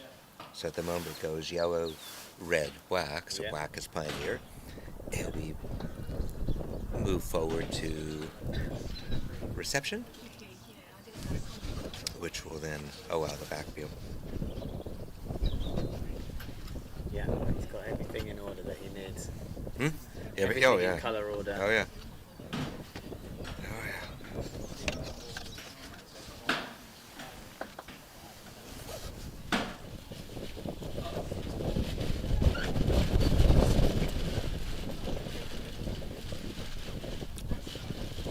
So remember, yellow is the escape ball for black. So this will go near black. Yeah. Yeah, one of the things that over this weekend that I had to train myself at the beginning of a peeling turn is to really get it into your head. Which ball is Which escape? is the escape. It's so key, because I've seen a few people make peeling turn errors because their escape ball is not in colour order. But once you tell yourself, this has got to be my escape ball, then it gets into your head and you remember. And then the process is the same. So of course you just keep repeating. I'll be interested to see how Rob likes to play the last peel. Yeah. Yeah, because I've seen quite a few different variants. You can do it on the way to 8, 9, 10, 11, straight rover. I mean, they're all there. Yeah. Right, you'll have to excuse me. Okay.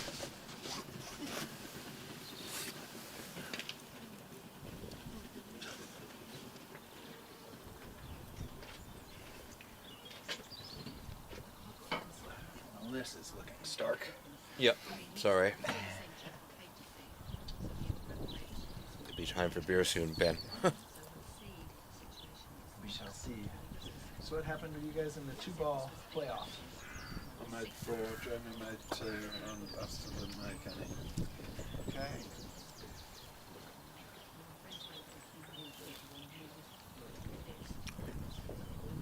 Okay, so penalty peel's done. Yellow will go to hoop 8. He'll make 7 off of red. And then we'll see how eager he is to do the rover peel. Well, he had the scenario in the first game where he had his PLE for rover and as his 3-deck pioneer, and then he rushed it over. He'll have the same chance here. Yeah. If he just follows the standard procedures. Yep. Yep. And assuming we liked it good enough for game 1.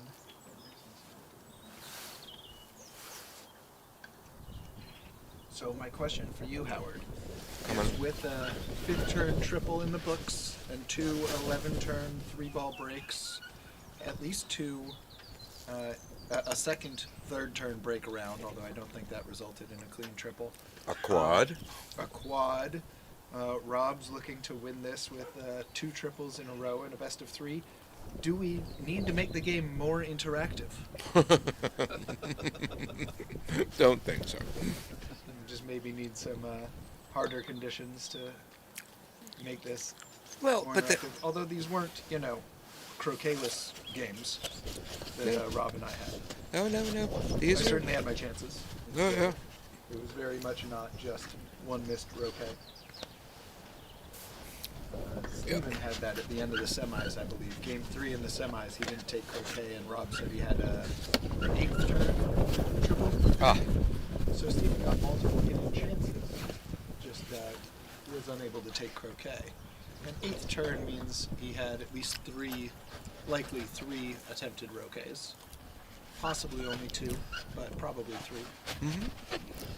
And that's better than a lot of traditional AC games go if you finish 6th turn or 5th turn, or even 7th turn. You would have only had 2 real roquet attempts. Yep.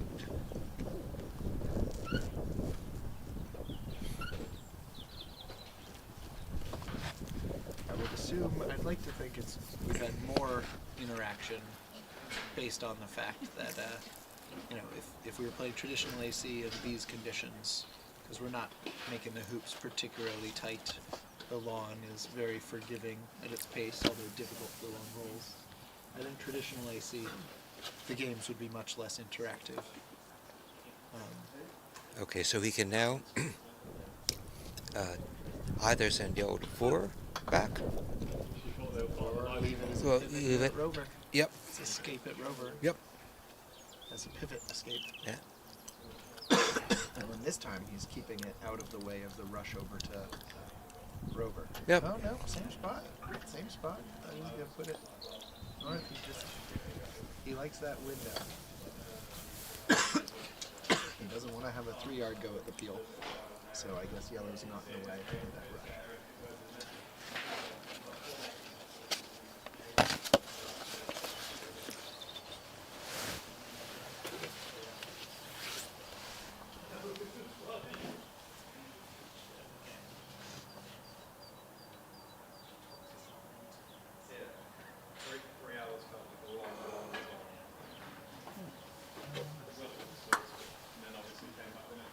Or is he doing arithmetic?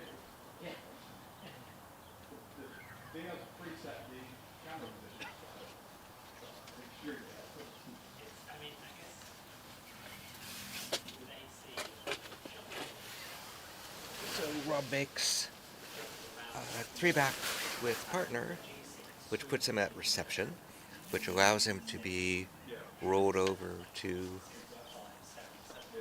Rover. And the peel tried. I wonder, what's the saying? The only thing worse than watching a boring old TP is a boring FTP. Is that what you're A saying? failed TP. Yeah. Yeah. That's it. That's in Wiley's book. But in this game, are they at least a little entertaining? Oh yeah. Having to do big rolls to get them started at least. Although, I left Rob a pretty easy build, so his might have been boring. Mine was a little exciting with peaks and valleys, although it did fail. Oh, you had some fabulous shots. Spectacularly. Fabulous shots. The peel and escape from 4-back to 2-back felt justified. Oh, it was wonderful. I really thought you had the straight double. Yeah, rolling it that close to penalty seemed like it was upping my percentages quite a lot, and then just the Okay, so there's. striker ball went a little slow. So Rover's done. Oh goodness. Got to start rooting for a mall mirror now. Maybe it is time. I'll do my version of the Bob Jackson. I'll go pour myself a pint instead of put away my mallet. I'll go pour a pint. I think we'll all be ready for a pint in a few minutes. This is over.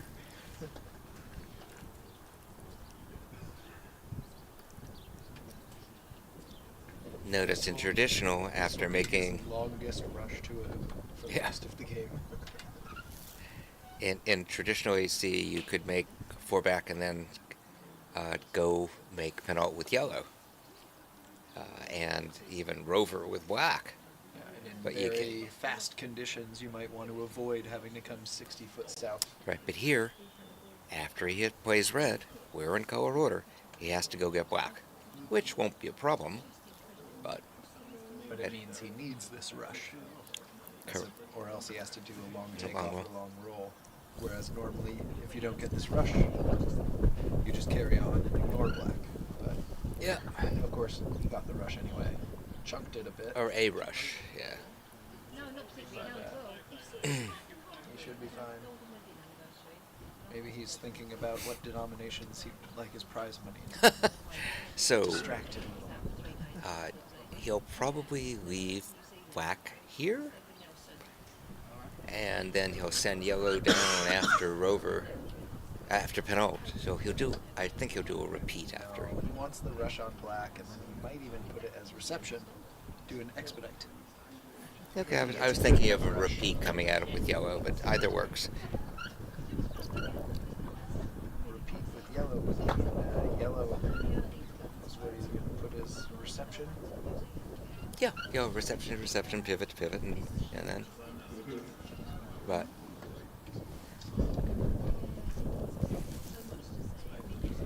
Could expedite right now, just have black as his reception.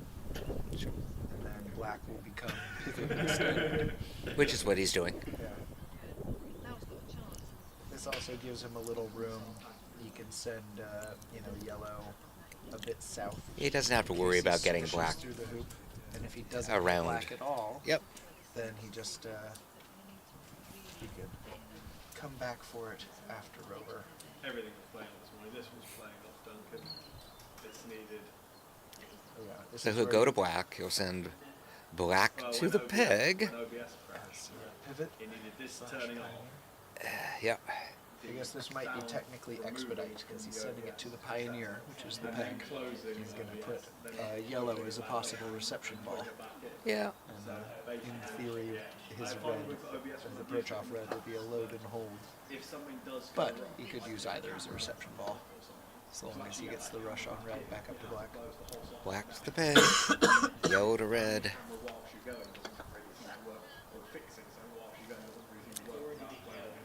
Make the hoop, and I don't think he's going to bother with yellow's reception. He could. Nah, he's just taking off. Sometimes I'd put it as a deep ball in case, like I had a scenario at hoop 5 where it flopped over into a hole, and I had to hit it with a firm stroke. He's not doing that. He's going to make this and go to black and peg out and call it a certainly day. in harder conditions, you might want a deep reception Sure. ball that's 4 yards past the hoop. There's no In case you harm, let's put switch it that through. way. And if not, then he just hits red first anyway. We're about to have a champion. Red to black. Goodness, always the bridesmaid for me. Oh, yeah.